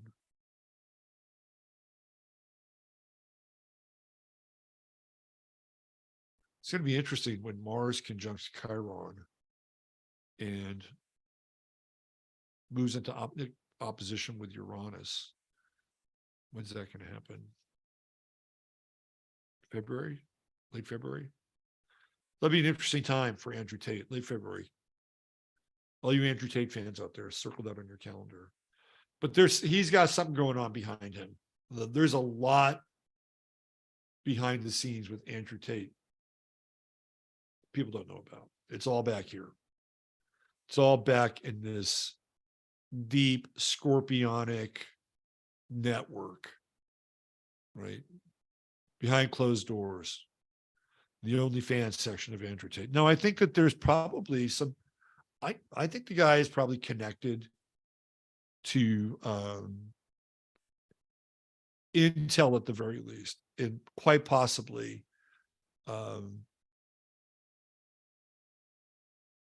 some type of order that is foot in the bill.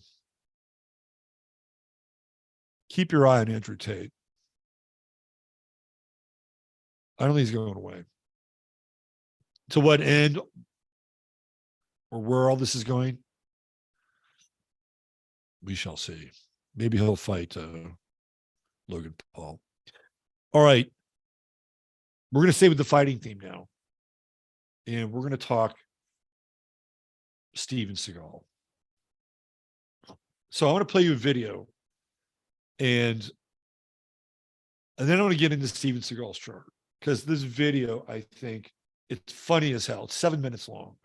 But stay with it. It's really funny. And then we're going to look at this chart. And I'm going to kind of take his chart apart a little bit. And then I think we'll wind up on Lil Yachty. Never thought I'd do Lil Yachty's chart on my show. But we're going to look at Lil Yachty. So let's do Seagal. Let me play this video first. This video is fucking hilarious. And then we'll get into his chart.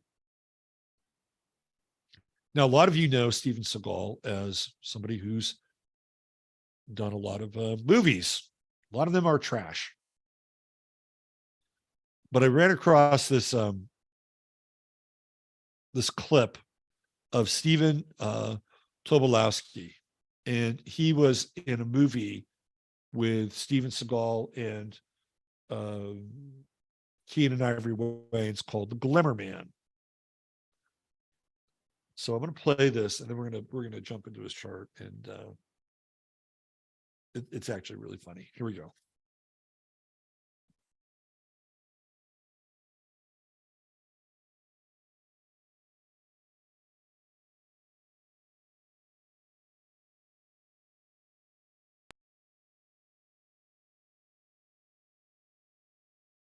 He is a big man and an imposing man.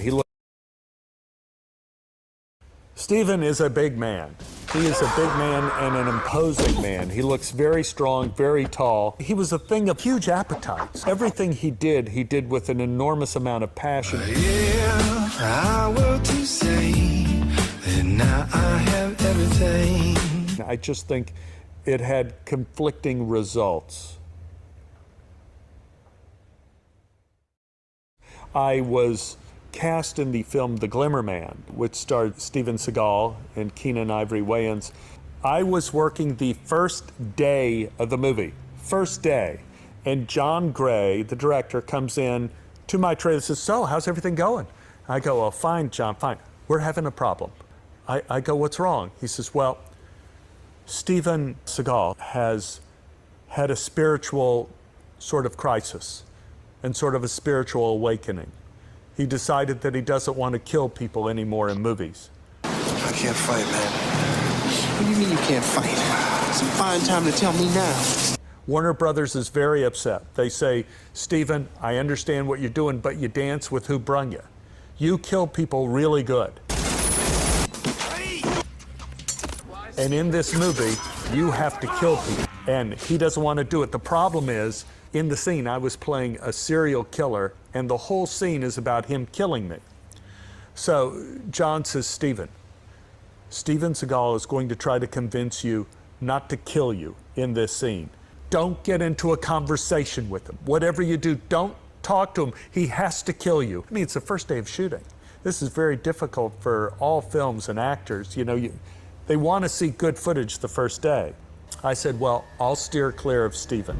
So we got called to the set, and that was the first time I met Steven on the set. And he came up to me, and he had that cool persona that, "So, what do you think about this scene?"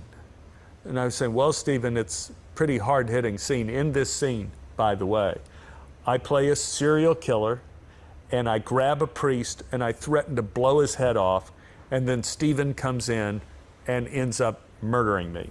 So I said, Steven, it's a pretty intense scene. He says, I think it would probably be better if I don't kill you. I said, I hear you. And Steven says, I think it's just bad that we keep putting this violence into the world. I mean, we're creating a sicker and sicker society by putting this kind of thing out into the world. I said, I understand that, Steven, but this case may be an exception. I'm looking at my life as a serial killer, and I feel I'm trapped in this broken soul that I'm inhabiting. And it would really help me in terms of my reincarnational development if you could kill me, and then I would be able to leave this body and actually transcend into a better life, into a better body. You would actually be helping me. So I would be giving you a helping hand? I said, oh, you'd be giving everybody a helping hand. You'd be removing evil from the world. You'd be giving me a new chance at life in a new body sometime in the near future. I never thought of it that way. All right, I'll kill you in this scene. I can't, you don't understand. Go ahead and kill me. Kill me! I dare you, kill me! Do it now, or I will kill you. You believe it? 1. This is God's house. Don't make me do this. Please. Don't. 3! And then, and I fall out of frame. 2 months later, I get a phone call from John saying, we have a problem. Steven started ad-libbing in the rest of the film how he's glad he didn't kill the guy in the church. Is there some way you could come back in and in ADR make it seem like you're not dead? So I go back in and I'm going to loop a scene, and Keenan Ivory Wayans is standing next to me. He's watching what I have to loop. So this is what they have. They have me backing up to camera, Steven pulling up a gun, firing. My entire chest explodes, like my heart explodes, like blood flies out at the camera, and I fall out of frame, and smoke rises into the thing as Steven Seagal walks into the shot, and John Gray whispers, now right here, if you could say something to make it sound like you're still alive. I said, say something to make it sound like I'm still alive. Like, it's just a flesh wound. I mean, it was like an Austin Powers moment. I'm still alive, only I'm very badly burned. I ended up shouting up, finish me off, you son of a... Come on, don't leave me like this. Kill me. It was horrible. Keenan Ivory Wayans just looked at me and said, man, now we are in the realm of high comedy. And he walked off. In the end, I think they just left it to where Steven killed me. I think they cut out all of my extraneous lines. All right, so a little comic relief there, but I played that for you for a reason, because we're going to look at Steven Seagal's chart. It's a very complicated chart, but I'm just going to focus on a few things here. Let me do this. Give me 1 second. I got 2 charts for him. I want to play this. I want to put this one up next. Oh man, something just happened with the live stream. What just happened? I couldn't. Oh fuck. Hold on.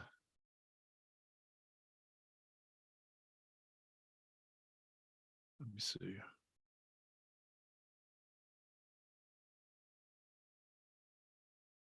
Oh.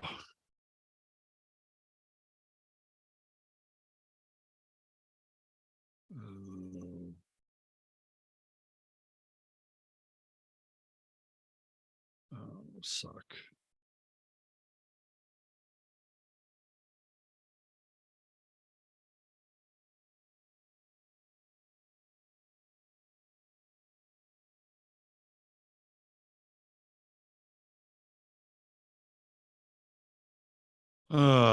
Okay, so something happened with YouTube while I played that.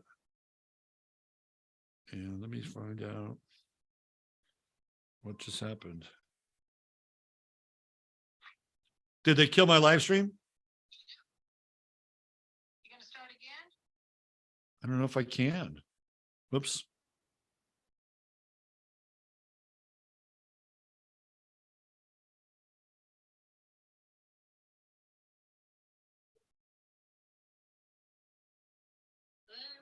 Yeah, so they cut my live stream because of the Steven Seagal clip. Can you fucking believe that? I don't know. Oh,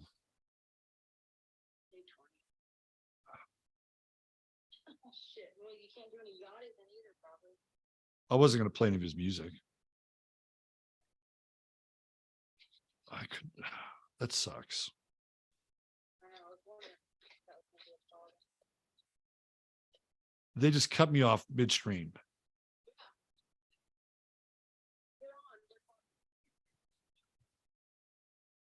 So looks like I'm on still.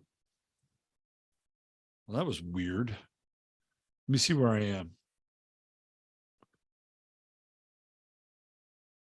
Let's see. Let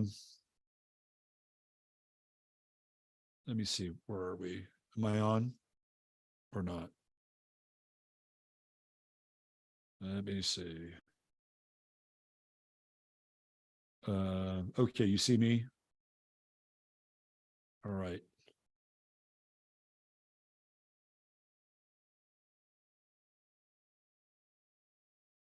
Okay, we back?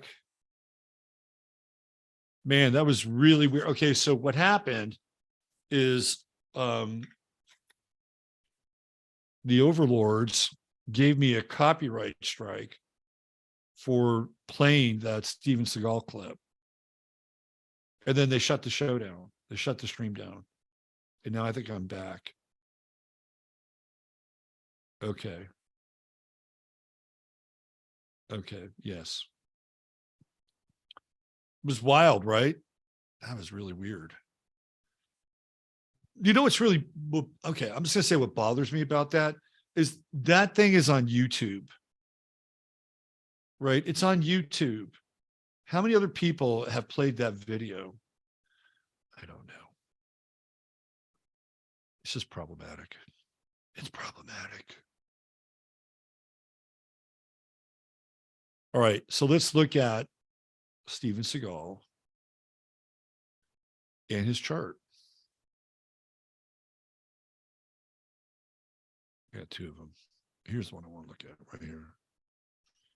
All right, so this is his natal chart. Pardon me. So this is him, born in Michigan, right? Leo rising, of course, he has the hair.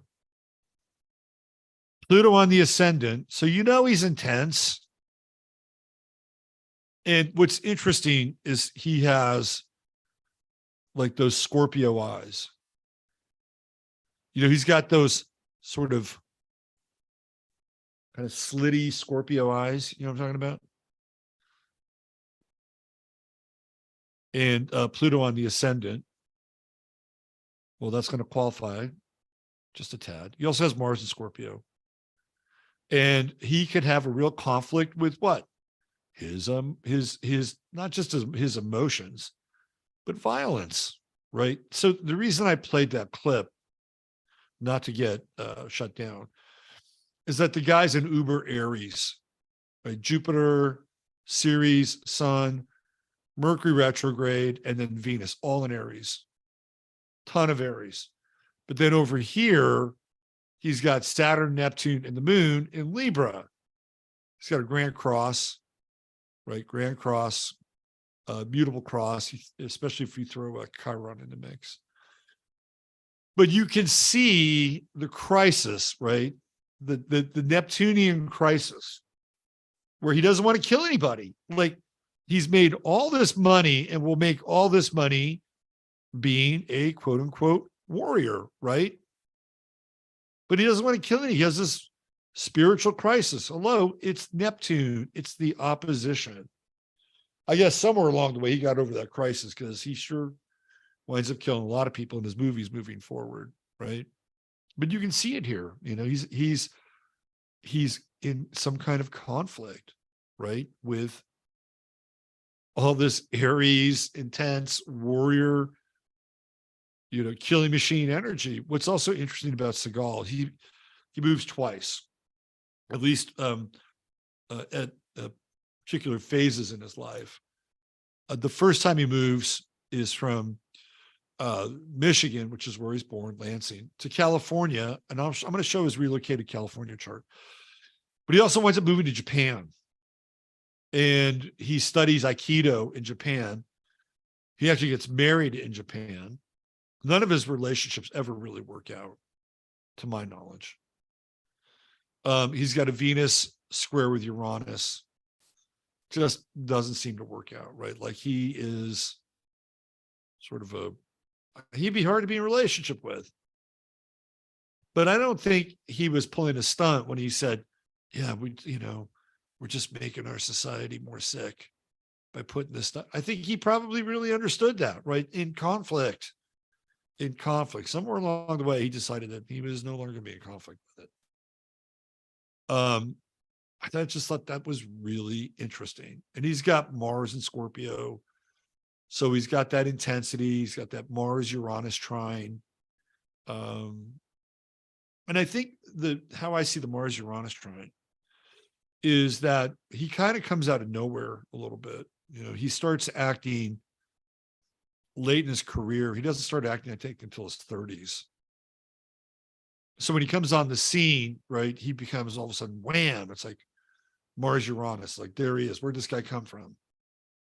Oh, yeah, he was in Japan studying with all these Aikido masters. To me, that's Mars-Uranus. It just happens quickly. And then Mars-Pluto. Steven got in a little bit of trouble with the whole Me Too thing, right? Which is kind of Mars-Pluto. He has not always had the best track record with women in his life. Let's put it that way. But the guy has a lot of intensity and probably a lot of desire. And the whole Mars thing is weird too, because then he became like a cop or something. And he had a TV show where he was a cop. Very weird stuff. Very, very weird. But the bulk of his, and the other thing too is that he has been known to embellish a lot, right? Embellish a lot. And that comes from the opposition with Neptune and Neptune Sun opposition. Steven Seagal has not always been totally honest about his background, things that he's done. In fact, there's this one interview he gave where he said he met Bruce Lee, and that how Bruce Lee, had a respect for him. The timeline doesn't work. It's probably a really good chance he never ever even was in the same 5-block radius as Bruce Lee, even though they both were in LA, kind of around maybe a little bit at the same time. And he said that James Coburn was the person that introduced him to Bruce Lee. But by the time he was kind of there and available, Coburn and Bruce Lee had a big falling out. So, but you can see where he would make a ton of money, right? With Pluto trining all of his Aries planets. He's got demons. Steven Seagal has demons. It's this opposition. Part of him wants to be, Mr. Peace, right? And I would say some of this also has to do with spirituality, because the guy, has been kind of on a spiritual path, but then he's got all this Aries going. Like, this dude is conflicted. He's really conflicted. But I guess he's not so conflicted so that he couldn't make a living in the world. Does a lot of films with China now. There's his son, Mercury series, even series like nurturing theoretically martial artists, theoretically, but I'm not sure he really does a lot of that. Are we going to see a Steven Seagal revival here? I think he hasn't made a film in about 2 years, 3 years, maybe. I think it's 3. I think 2019 was his last film. Then he did this weird series about being a cop. I don't think we've seen the last of Steven Seagal.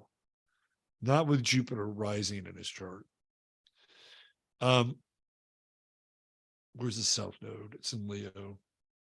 He's supposed to be a team player, right? The true node in Aquarius. That's a hard true node at that degree. And again, relationship be very difficult. You know, it's like free agent.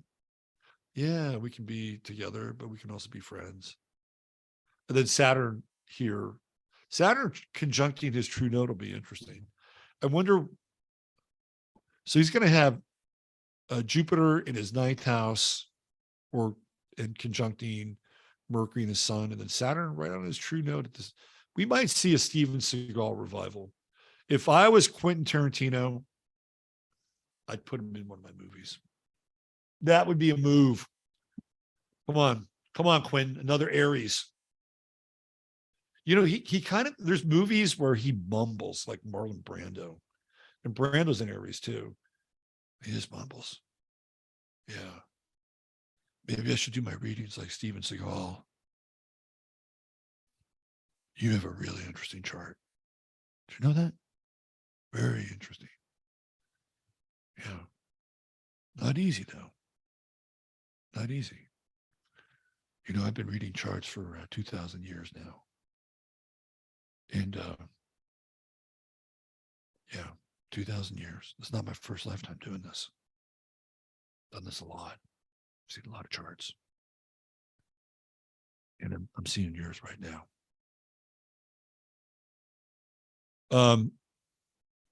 I have a relocated chart for him. And to me, this is showing you what I would say is the efficacy of relocation. So he moves to LA, and that's when things kind of take off for him. Of course, the movie business is in Los Angeles. And look, we've got his Mercury, Sun, Jupiter, all in the 10th house, right? So I think he went to LA when he was in high school or something like that. And then he goes from there to Japan, but then he comes back eventually. He's a big star, right? Big star. Look at all that. I don't think he lives in the US anymore. I think he lives in Russia, if I'm not mistaken. But instead of being Leo rising, he's Cancer. So he's going to be more sensitive. This is what's going to happen. He's going to not want to kill anybody. Still doesn't have a lot of Earth. Steven, he's got Chiron and Capricorn, and that's it. Dude is not grounded at all. It's kind of interesting because Andrew Tate doesn't have much Earth either. And they're I wouldn't say they're similar, but they're kind of similar. Both martial artists. They both don't live in the countries that they were born in, right? There's probably more than a few things that they share. And even with Pluto here in the 2nd house, I mean, he made a lot of money. I don't know what he did with it. Maybe squandered, who knows? But Pluto in the 2nd house can be very powerful for finances and resources, especially if you are in the 10th house and you're being a martial arts star. Boy, look at that, right? Uranus goes into the 12th, making just a tad deeper into the 12th, tad more restless than before. Very interesting chart. Conflicted. Dude is conflicted and never known for humility. I think Earth in the chart will do that. You know, it'll keep you grounded for sure. Okay. Sorry for the interruption. I may have to clip that out. But you were here and you saw it. Wasn't it funny? All right. So let's just take a quick look at Lil Yachty. I'm not going to play his music. I wasn't going to play his music. This dude he's interesting. This guy's interesting. This music he made, this album, it's one of the most interesting things I've heard in a long time by a contemporary artist. And he's kind of an auto-tune hip hop guy, right? And he goes out and he makes fucking psychedelic rock thing. It's really trippy. So I said, okay, well, what kind of a chart does he have? So I decided to pull it up. And I've seen I read an interview or two with him. You know, he sounds actually like, you know, pretty sweet guy, actually. Comes across that way.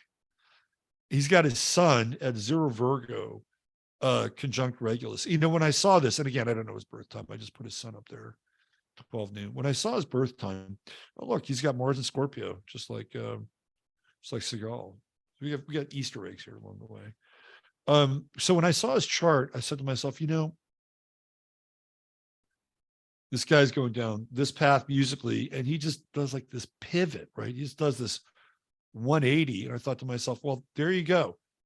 There's this mutable sun, right? This mutable sun at Regulus in his chart. And he's got that sextile with Mars and Chiron and Libra. So I think he's going to take creative risks, because Chiron's about taking a risk.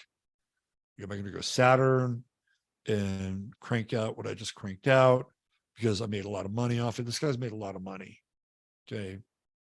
I think he went to Bad Baby's birthday party and gave her a $40,000 diamond encrusted thing, pendant. He's made a lot of money. So it's not like, you know, this dude is suffering. He's made some bank.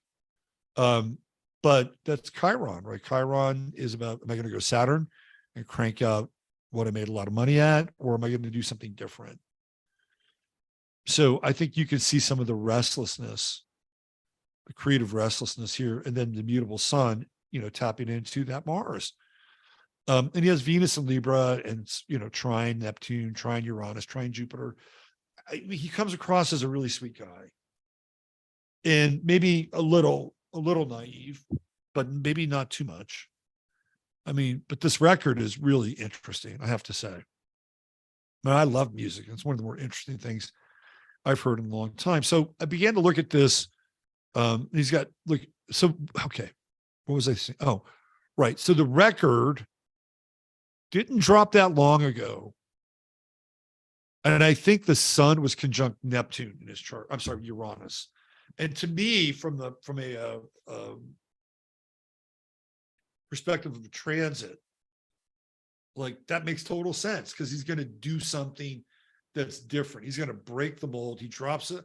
And I don't know if they said, hey man, wait till the sun conjuncts Uranus in your chart, because then it'll really hit. It'll really pop. But that's exactly what happened.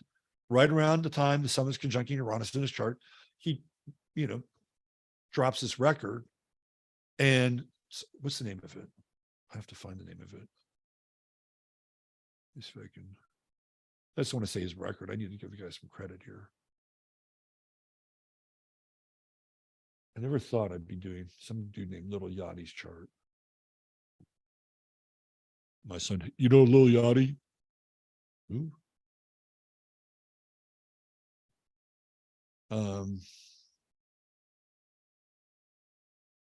9 new albums you should listen to now. That was 2 days ago.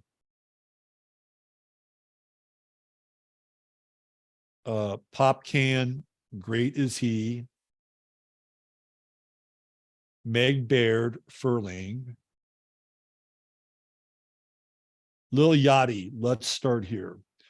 Lil Yachty turns to psychedelic rock for his new album, Let's Start Here, executive produced by Sad Pony, also known as Jeremiah Raisin, and former Chairlift musician Patrick Wimberly. The rapper teased the record with an eerie trailer titled Department of Mental Tranquility. Contributors to Let's Start Here include Wimberly, Justin Raisin, Alex G, Mac DeMarco, interesting, Nick Hakim, Benjamin Goldwasser of MGMT, Jam City, Jacob Portrait of Unknown Mortal Orchestra. I love that group. Magdalena Bay, vocalist Diana Gordon, Justine Skye, Tizo Touchdown, Daniel Caesar, and Fouché. Man, it is really good. So let me show you the visual for that.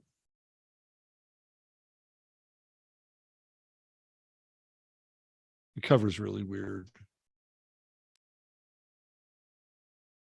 But there it is right there. Lil Yachty, Let's Start Here.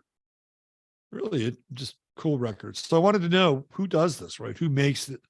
Who makes kind of a major shift in, their recording? It's this dude.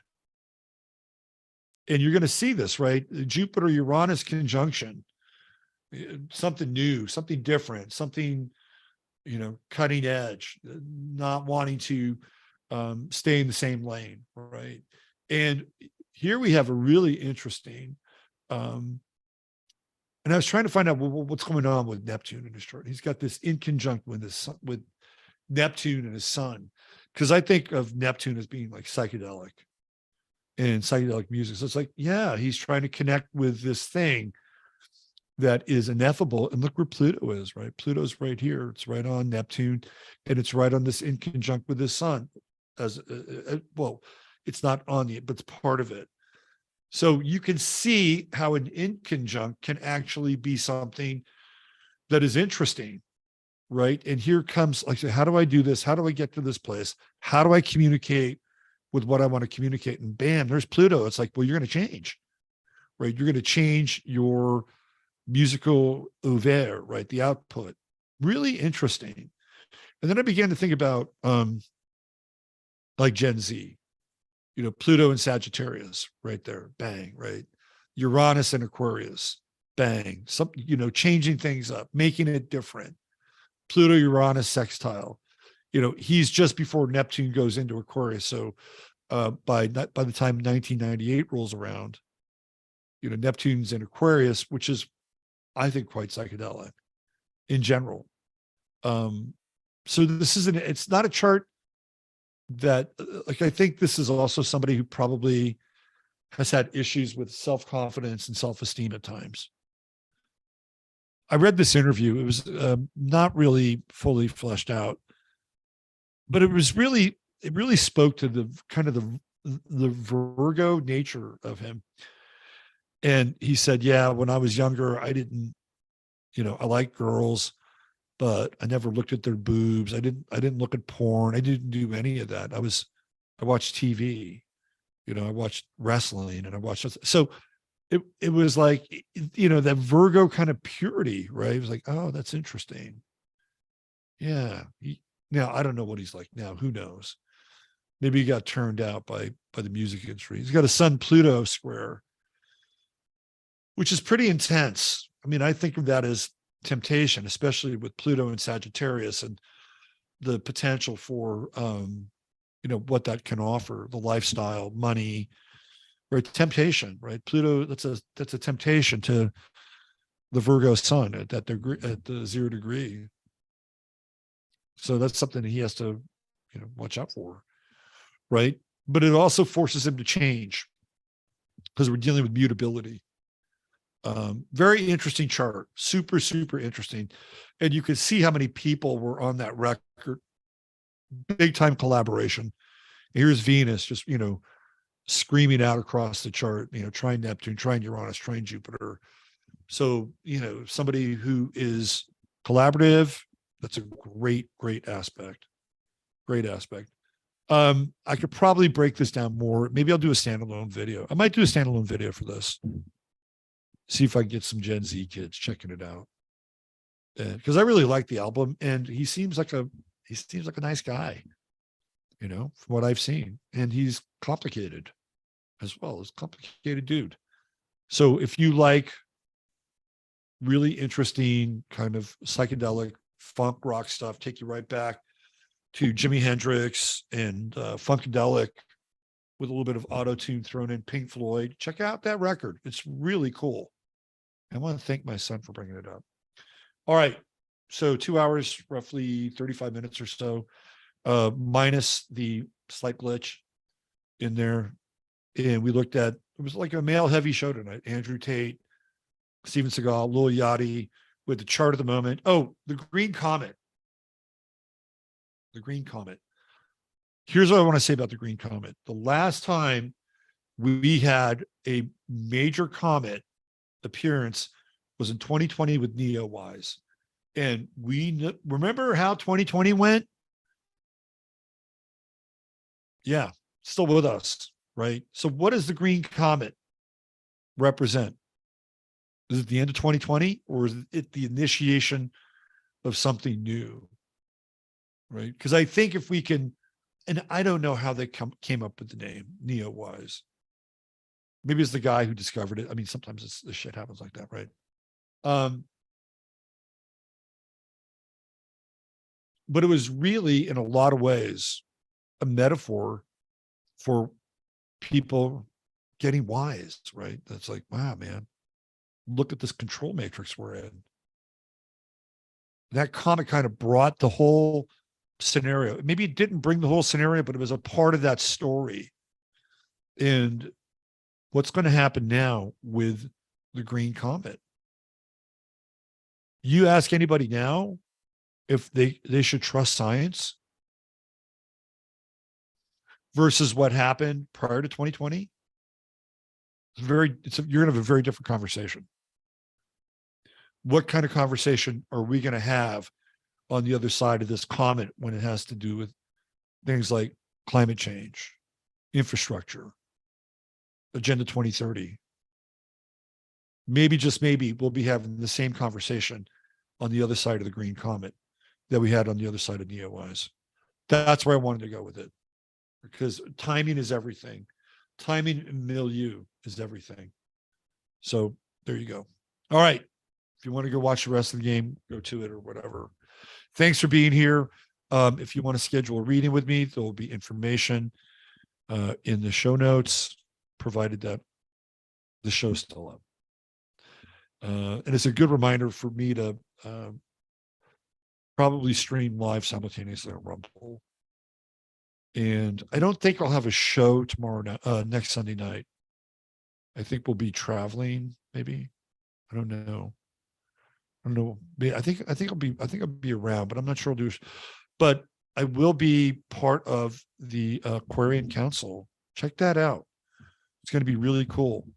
And I'll be part of a panel on Saturday, and then I'll be doing an individual one-on-one interview, and support my friend Emily and her pal over there. It's all free. Check it out. All right. Take care. Bye for now. God bless you all. Much love to each and every one of you. Have a fantastic week, no matter what it brings to you. And mods, thank you very much for doing what you do. Take good